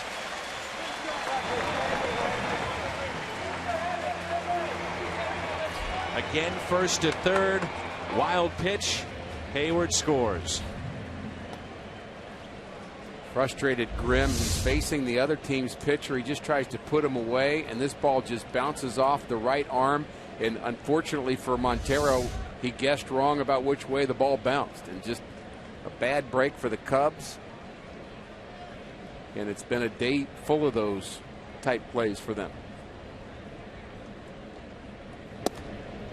But honestly, Dan, this game is more than just the Cubs giving away moments defensively. They've done that. But the fact that the Cardinals have 9 hits against Arrieta, that's impressive. The fact that Lackey's only given up 2.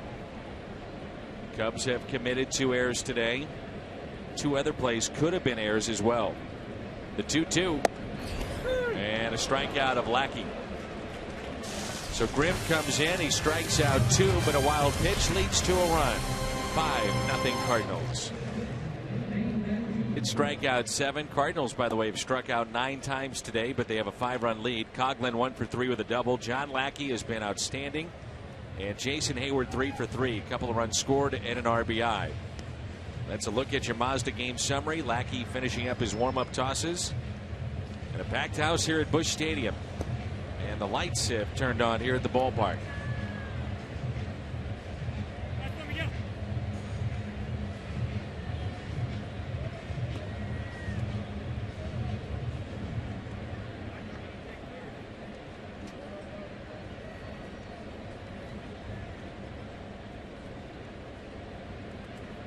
It'll be Montero, Soler, and Starlin Castro.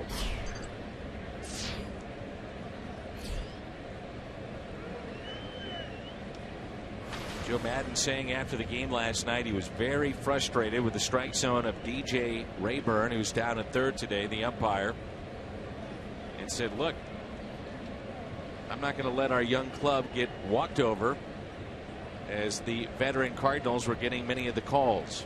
Yeah, he was specifically talking about veteran Cardinals, and that's a pretty harsh kind of statement if you're the umpire hearing that. I mean, they don't want to hear that. Trust me, they don't want to be told that they're being partial to a team or even a group within a team of veteran players. But I think Joe Maddon, look, he is sly as a fox. This guy knows what he's doing. He's led teams in Tampa Bay. We talked about it in our open that year after year they're competing against the Goliaths in New York and Boston, and every year they're competing with them, and some years they're better than them. And he felt like he had to stand up for Tampa Bay and say, look, we're in your league too, and we're going to do what it takes to compete with you. And I think he's trying to get his team to act that way, not to just kind of fold. 1-2 the count. Major League Baseball, by the way, looking into those comments made by Joe Maddon. I think you hit it on the head. I think it's more than him being upset with an umpire. It's about, I'm sending a message to my team. Exactly. And a a strikeout for Lackey. That's 9 today for John Lackey. Plaza Tire, Fox Tracks. Let's take a look. There's the slider we talked about. Might even been the curveball. Had more of a downward movement to it. Breaking pitch either way. And he's had a number of strikeouts with that pitch. And again, it's the first pitch strikes that's the difference. Pitch count still low for Lackey, just 87. Working in the 7th inning. He hasn't struck out Soler yet in this game, but Soler leads the National League in strikeouts with 40. And he rips that out to left. That's a fair ball down into the corner. Jay will have to dig it out. Soler digging for second. Jorge Soler with a 1-out double. What John Lackey has also given the Cardinals is the bullpen a much needed day of rest. Potentially. Four-seam fastball. That's a big swing Soler has, isn't it? Long swing.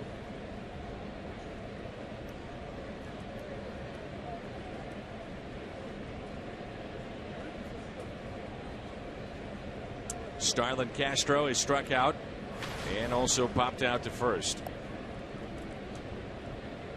Think about that, Rick. You've had starters during this homestand.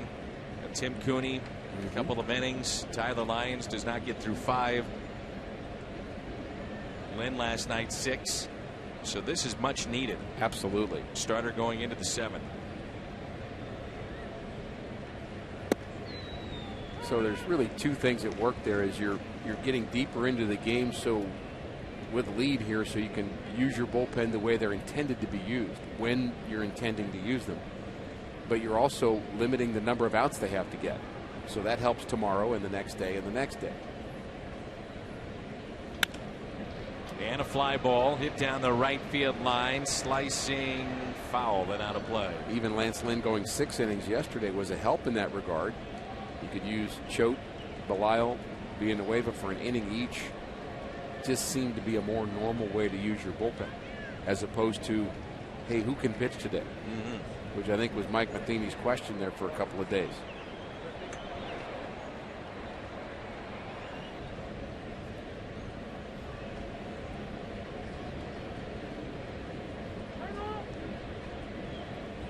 All right, Rick Horton, back pocket hanging out of the uniform. Do you guys find teammates for that? Oh, yeah. Oh, yeah. Embarrassing the ball club. It would have been under that clause in our, which is just pretty general. Yeah. It's sharply into center field by Starlin Castro. Pitch that was up. Here comes Soler. He'll score, and the Cubs get on the board. It's now 5-1.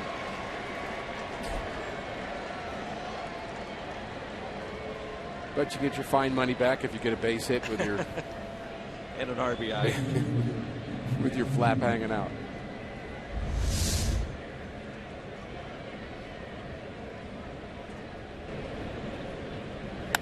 That breaking ball up just a little bit.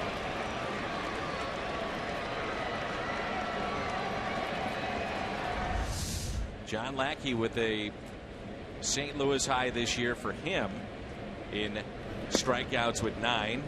It's the most he's ever had in a Cardinal uniform. His career high is 12. He's done that twice. Did it in 08 against Texas and at 13 against Colorado. Kevin Segrist starting to throw for St. Louis.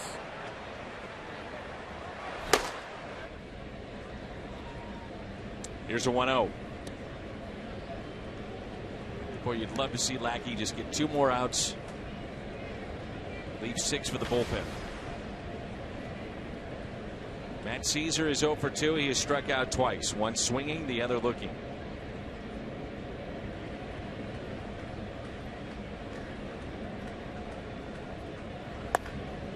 Pulled foul. Ooh, he thought about it, didn't he? Sure did. Hesitated to put the arms up. Wonder if Lackey's getting a little tired. That ball hung a little bit on the inner half and didn't have the sharpness. And really the last 2 or 3 breaking balls he's thrown have just kind of spun up there. And that's something the pitching coach and the manager see. And that's why Kevin Segrist is getting ready for St. Louis.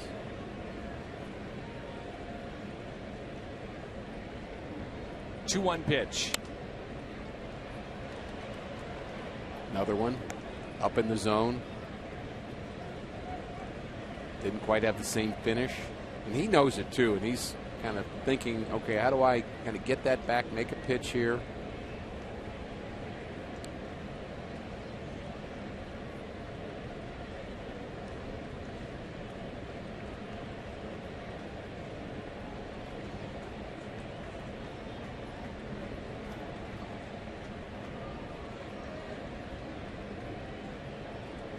Two.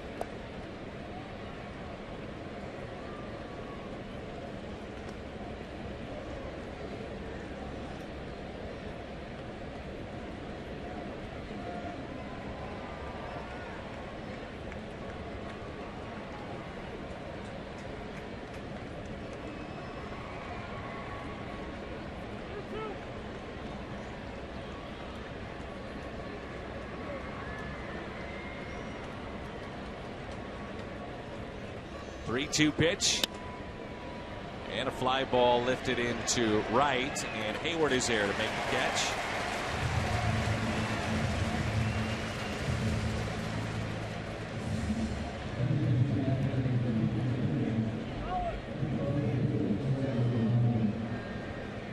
Dexter Fowler, the switch hitter, will be the pinch hitter. Justin Grimm came in, struck out 2. In relief of Arrieta. So left on the bench for the Cubs, David Ross, Wellington Castillo, and Jonathan Herrera.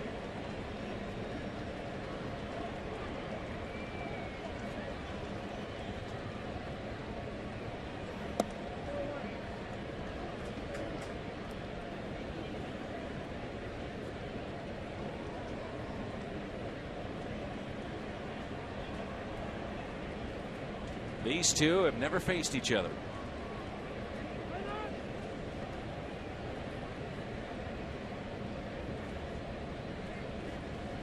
Both have been in the league a long time, especially Lackey. And a ground ball. Nice play by Matt Adams. Coming off the bag, holding the runner on, and then fielding the shortstop. Business person's special here at the ballpark, and it's time to stretch. Cubs get a run. They're on the board. And it's 5-1 St. Louis. $1,000 to the Make-A-Wish Foundation.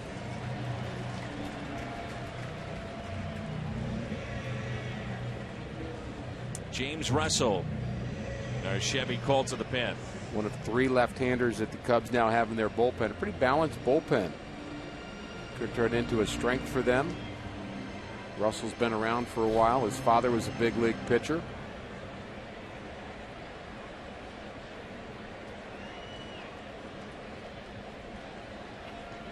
Cardinals with 3 left-handers in the first 4 batters in their lineup today, with both Carpenter and Holiday out of it. They've got Jay, Wong, and Adams. But the guy they've really had trouble with is the left-hander Jason Hayward today. It's hit out of play. Tough afternoon for Jay. He's had a couple of called third strikes that have gone against him. That one would look a little high, the other one a little low. Really frustrated back in the 4th with the strike zone. 0-2 pitch.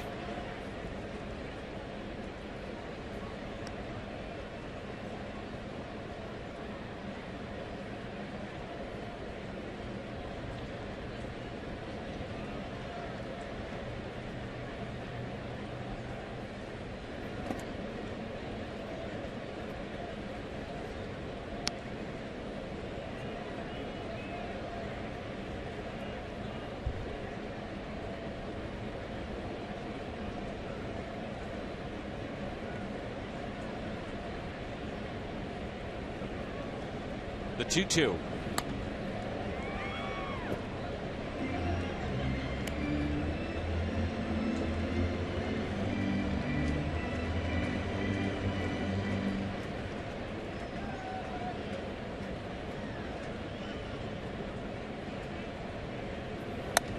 Jay with a ground ball that's hit to third. Chris Bryant Ooh, throw that was up the line a little bit.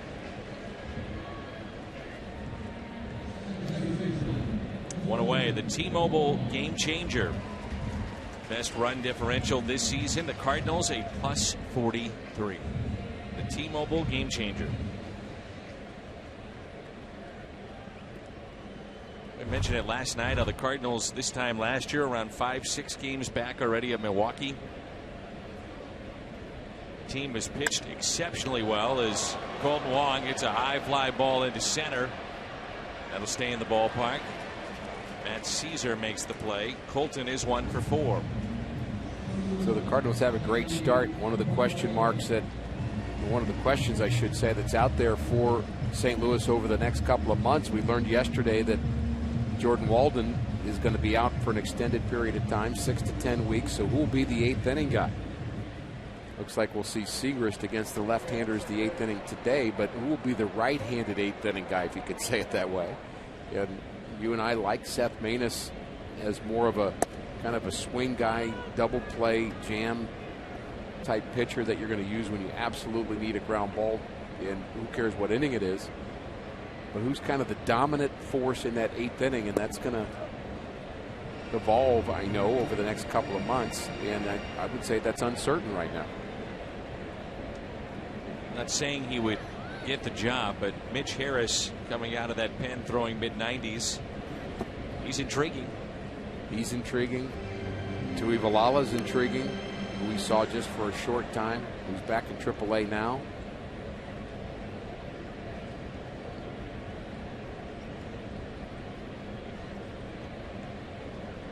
A 2-1 pitch to Peralta. Big crowd here today, 44,472. 44472.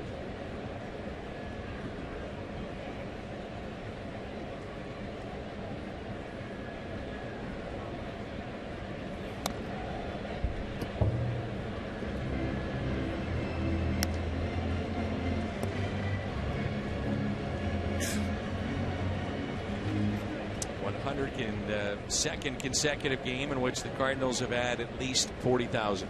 Isn't that incredible? It really is.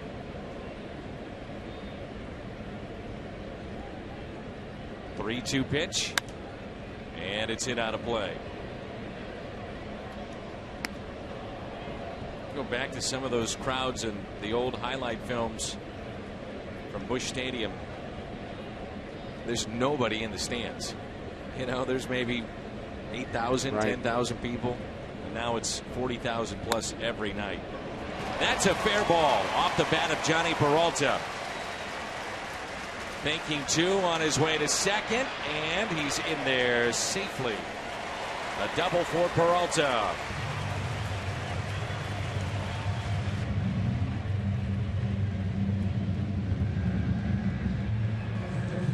Peralta's hit a couple of pitches down in the zone in this series. Let's check the location here.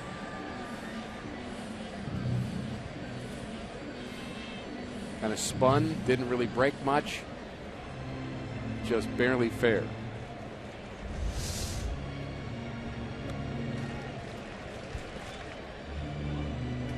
Five straight games now for Peralta where he's had a hit.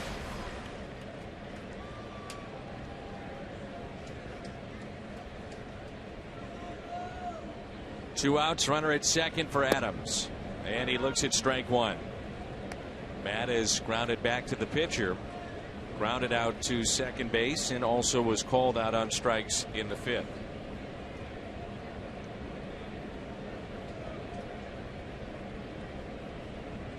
Here's an 0-1.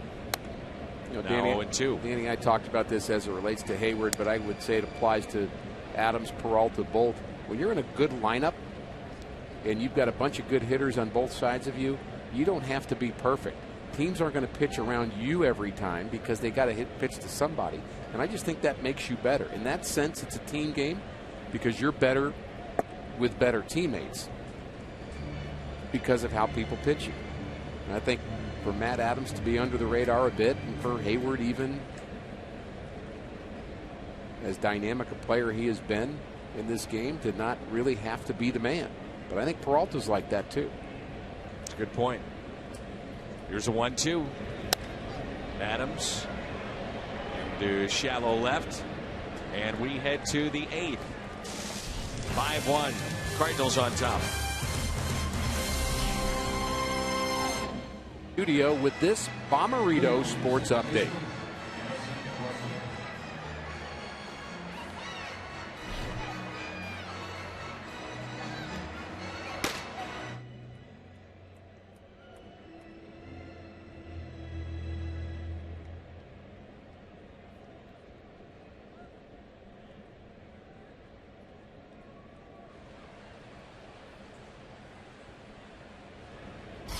Thanks, Pat.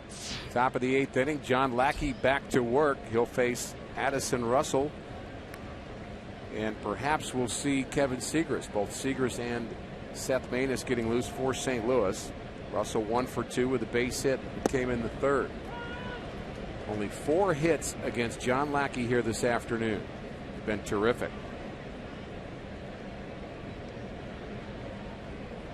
1-1 the count to Russell.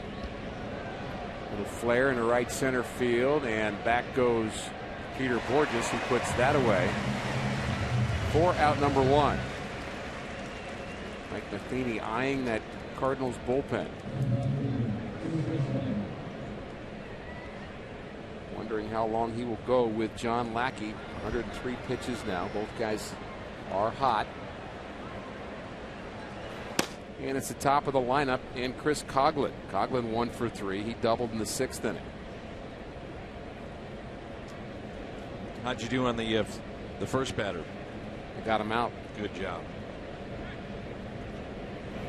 Coghlan off the glove of Lackey. Tough play here and no play. Base hit. How'd you do? Not my fault.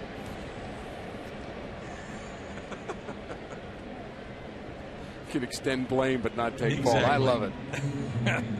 Good true American. George Will is here at the ballpark.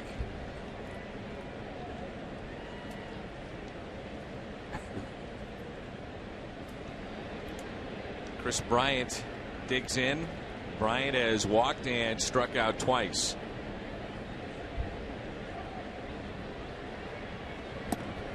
You'd have to think if he labors at all in this inning, Lackey's out. Maybe his last hitter either way with Segras ready.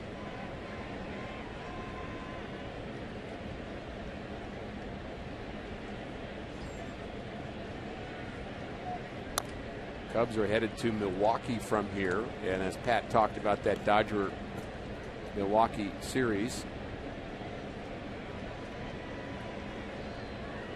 Cubs, the new young dynamic Cubs, headed to Milwaukee, and Milwaukee playing a little bit better the last couple of days, but that's a team that really has been snake bitten. Frustrating start for the Brewers. 0-2 pitch in the dirt.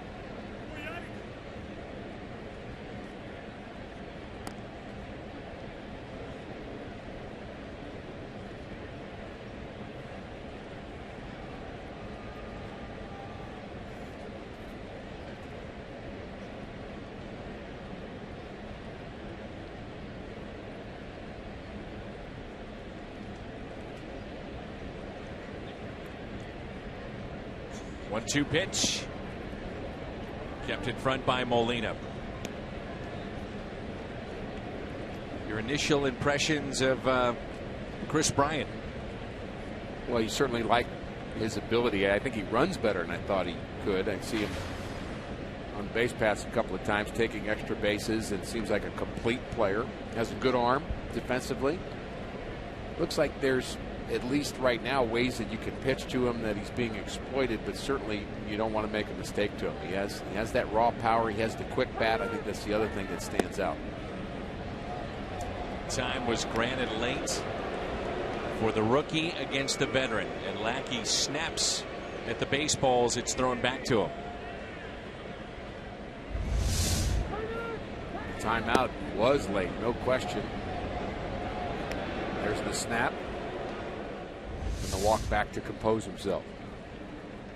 Old school, you say? I get a kick out of him. Had the chance to have some lengthy conversations with John. Good guy. Fun to be around.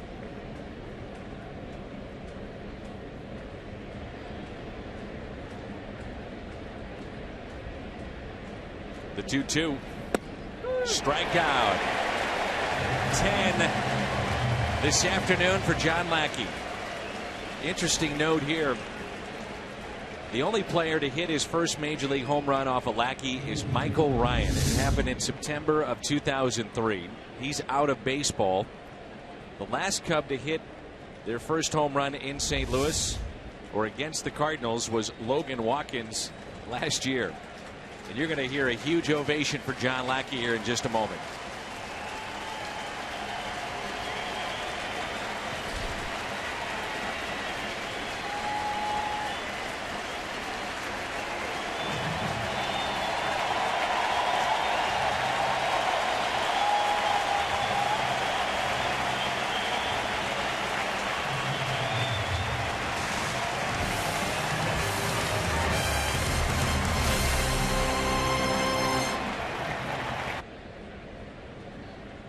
Chevy called to the pen. What an ovation a moment ago there for John Lackey, and well deserved. 10 strikeouts today against the Cubs. 1 run allowed, 5 hits. Runner at first still his responsibility, but we'll see what Kevin Segrist can do here. Couldn't have come at a better time for this Cardinal pitching staff. Bullpen has 4 outs to worry about. A lot better than 12. Pitch inside to Anthony Rizzo.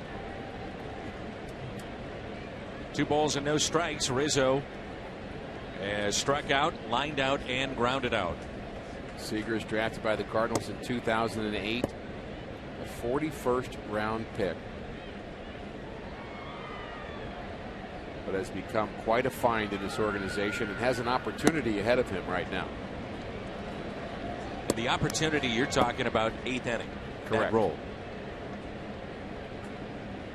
Throws a lot of fastballs, working on the changeup. We've seen more of that this year. The breaking pitch still a work in progress. The 3-0 pitch from Segrist. 3-1. I mean, just think about it. I believe there are over 1,200 players selected in front of Kevin Segrist. 1,234 players in front of him. Wow.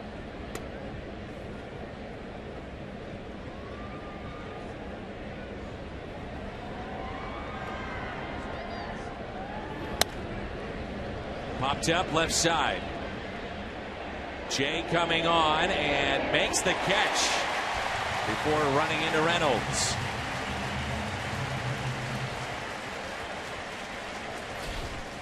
And a happy fan in that front row. Segrist gets the final out. A little help from John Jay. All St. Louis here in Game 4. 5-1. We saw pitch in Game 1. It's Jason Mott. Go, buddy. With the Chicago Cubs now, and our Chevy call to the pen. John Lackey, the pitching story of this ball game, though. 7 2/3.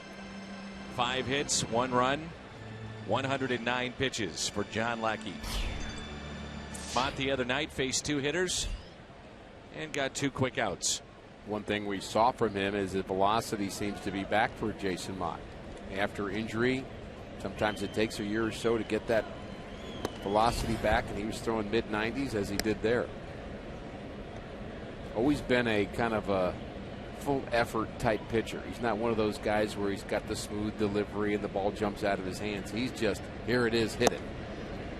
Kind of a maximum effort guy. There's the cutter that he worked on a year ago. Signed a 1-year deal with Chicago. And it's 1-2 on Mark Reynolds. Reynolds has struck out twice, singled and scored back in the 2nd inning. He has given the Cardinals what they needed coming off their bench. Exactly what you thought he would be. hasn't really had a lot of action at third base today. We haven't really called his name over there, but being able to be a right-handed power hitter off the bench, get some late hits for him, certainly has some power. Strikeout of Reynolds.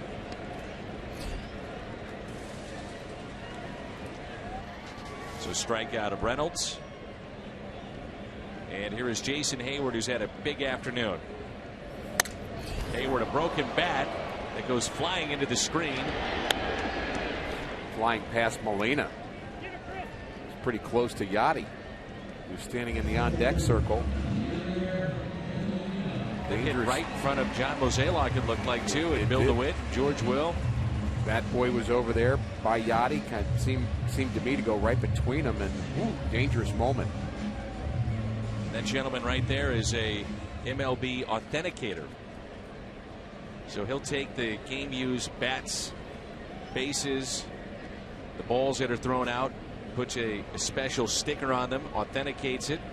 So you know you're getting the real thing if you head over to Cardinals Authentics. That's done at every single ballpark. Any ball that's thrown out, bat, any piece of equipment. Up the middle. Castro spinning and makes a heck of a play to get Yadier Molina.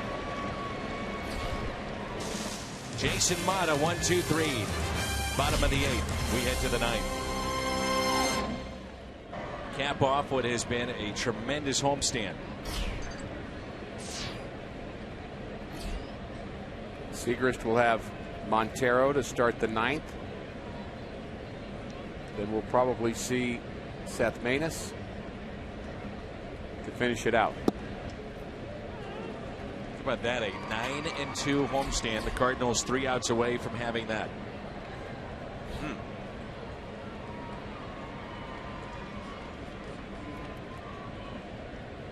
Here's an 0-1 pitch to Montero. Second hitter that Siegrist has faced. First man he saw was Anthony Rizzo. He fell behind 3 balls, no strikes, and then came back to get the pop up in foul territory and send us to the bottom of the 8th. And a win today, the Cardinals would go to 8-0-1 in the 9 series that they've played. The one being a split with Chicago to begin the year. Yet another number that Cardinal manager would be pretty happy with. It would be a 16-5 record within the division. 3 more outs to get first. We talk about the youth of the Chicago Cubs. What about the youth of the Cardinals? I mean, here's Kevin Siegrist, who has a couple of years of big league experience under his belt. He doesn't turn 26 until July 20th. And that's not what you want to do. A leadoff walk to Montero. And that'll be it. Here comes Mike Matheny. And he'll go to Seth Maness.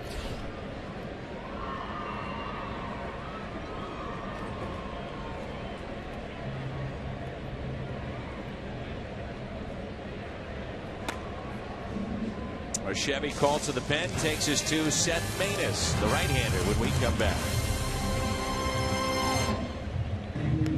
So Seth Maness is in.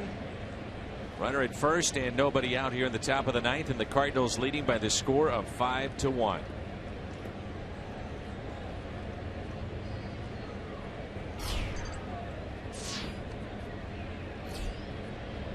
See if Mr. Double Play can do what he's famous for.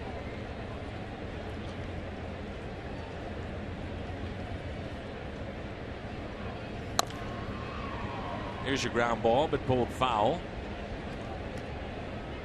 You know, it's amazing. I mean, guys know the sinker's coming. They tailor their swing, trying to at least get the ball and center it, and it's still ground ball after ground ball after ground ball. A pitch taught to Seth Maness, the grip, when he was in college by his roommate. There's a base hit on a pitch that was left up, and 2 have reached.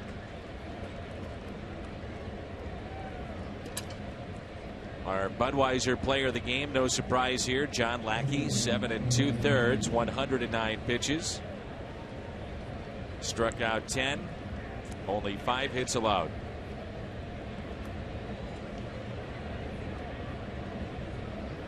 And Mike Matheny going back to his bullpen as Trevor Rosenthal had been getting loose.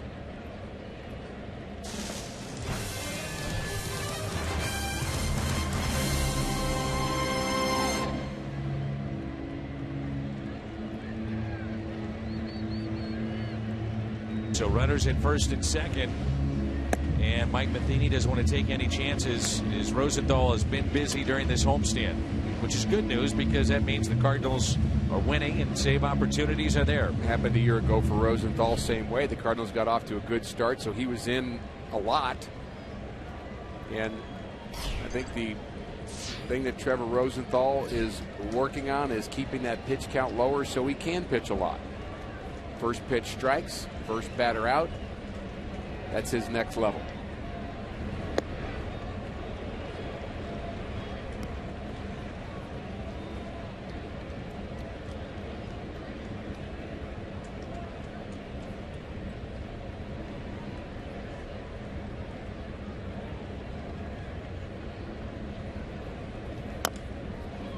Slowly hit left side. Reynolds gloves, throws, and makes the play. Natural third baseman Mark Reynolds, you talked about that earlier, played 4 years as the starter with the Arizona Diamondbacks and looked very comfortable on that play. He's a big guy, but he moves better than you think he's going to move. And that's true on the base pass, too. Has pretty good speed and I would say nimble enough to be able to be a third baseman.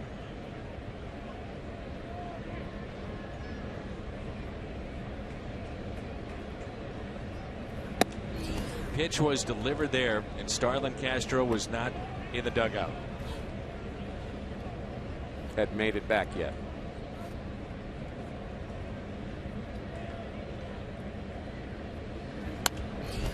I mean, if he pulls the ball, he could hit Starlin Castro right in the back.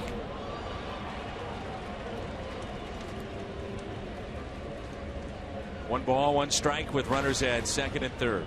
Is a save situation for Trevor Rosenthal. This really happens throughout baseball. When your closer gets an opportunity, managers will go to him.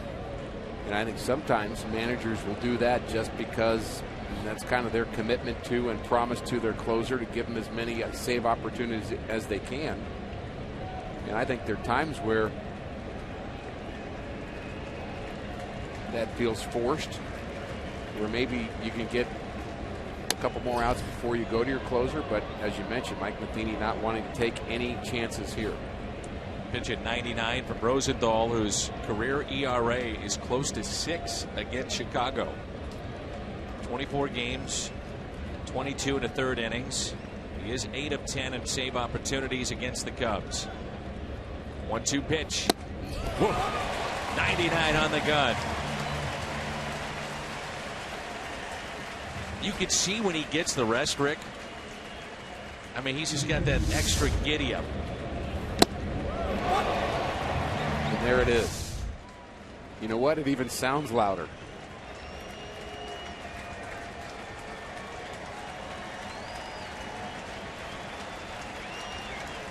And now the fans on their feet. Wellington Castillo. Strike one. Again at 99 on the gun.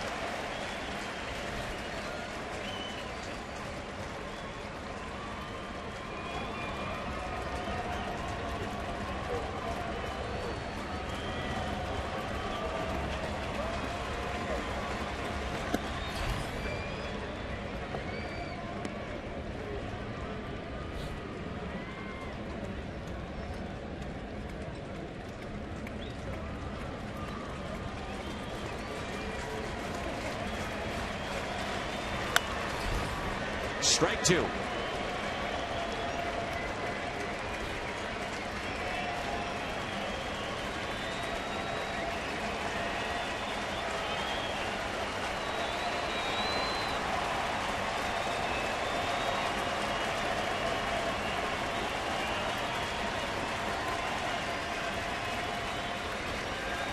1-2 pitch by Rosenthal on the outside corner, and what a way to finish up this homestand. The Cardinals go 9-2. They win 3 of 4 against Chicago. They're now 21-7, and the lead over the Cubs 6.5. Tremendous outing for John Lackey. 7 2/3 innings, 10 strikeouts this afternoon against the Cubs. And what a homestand this has been for the St. Louis Cardinals, who now go 6.5 games ahead of the Cubs and have a record of 21-7. Missouri Lottery, Cardinals Live. The outstanding post-game show is coming up with Pat Paris and Al Raboski. Stats, highlights, and so much more. Stay with us on Fox Sports Midwest.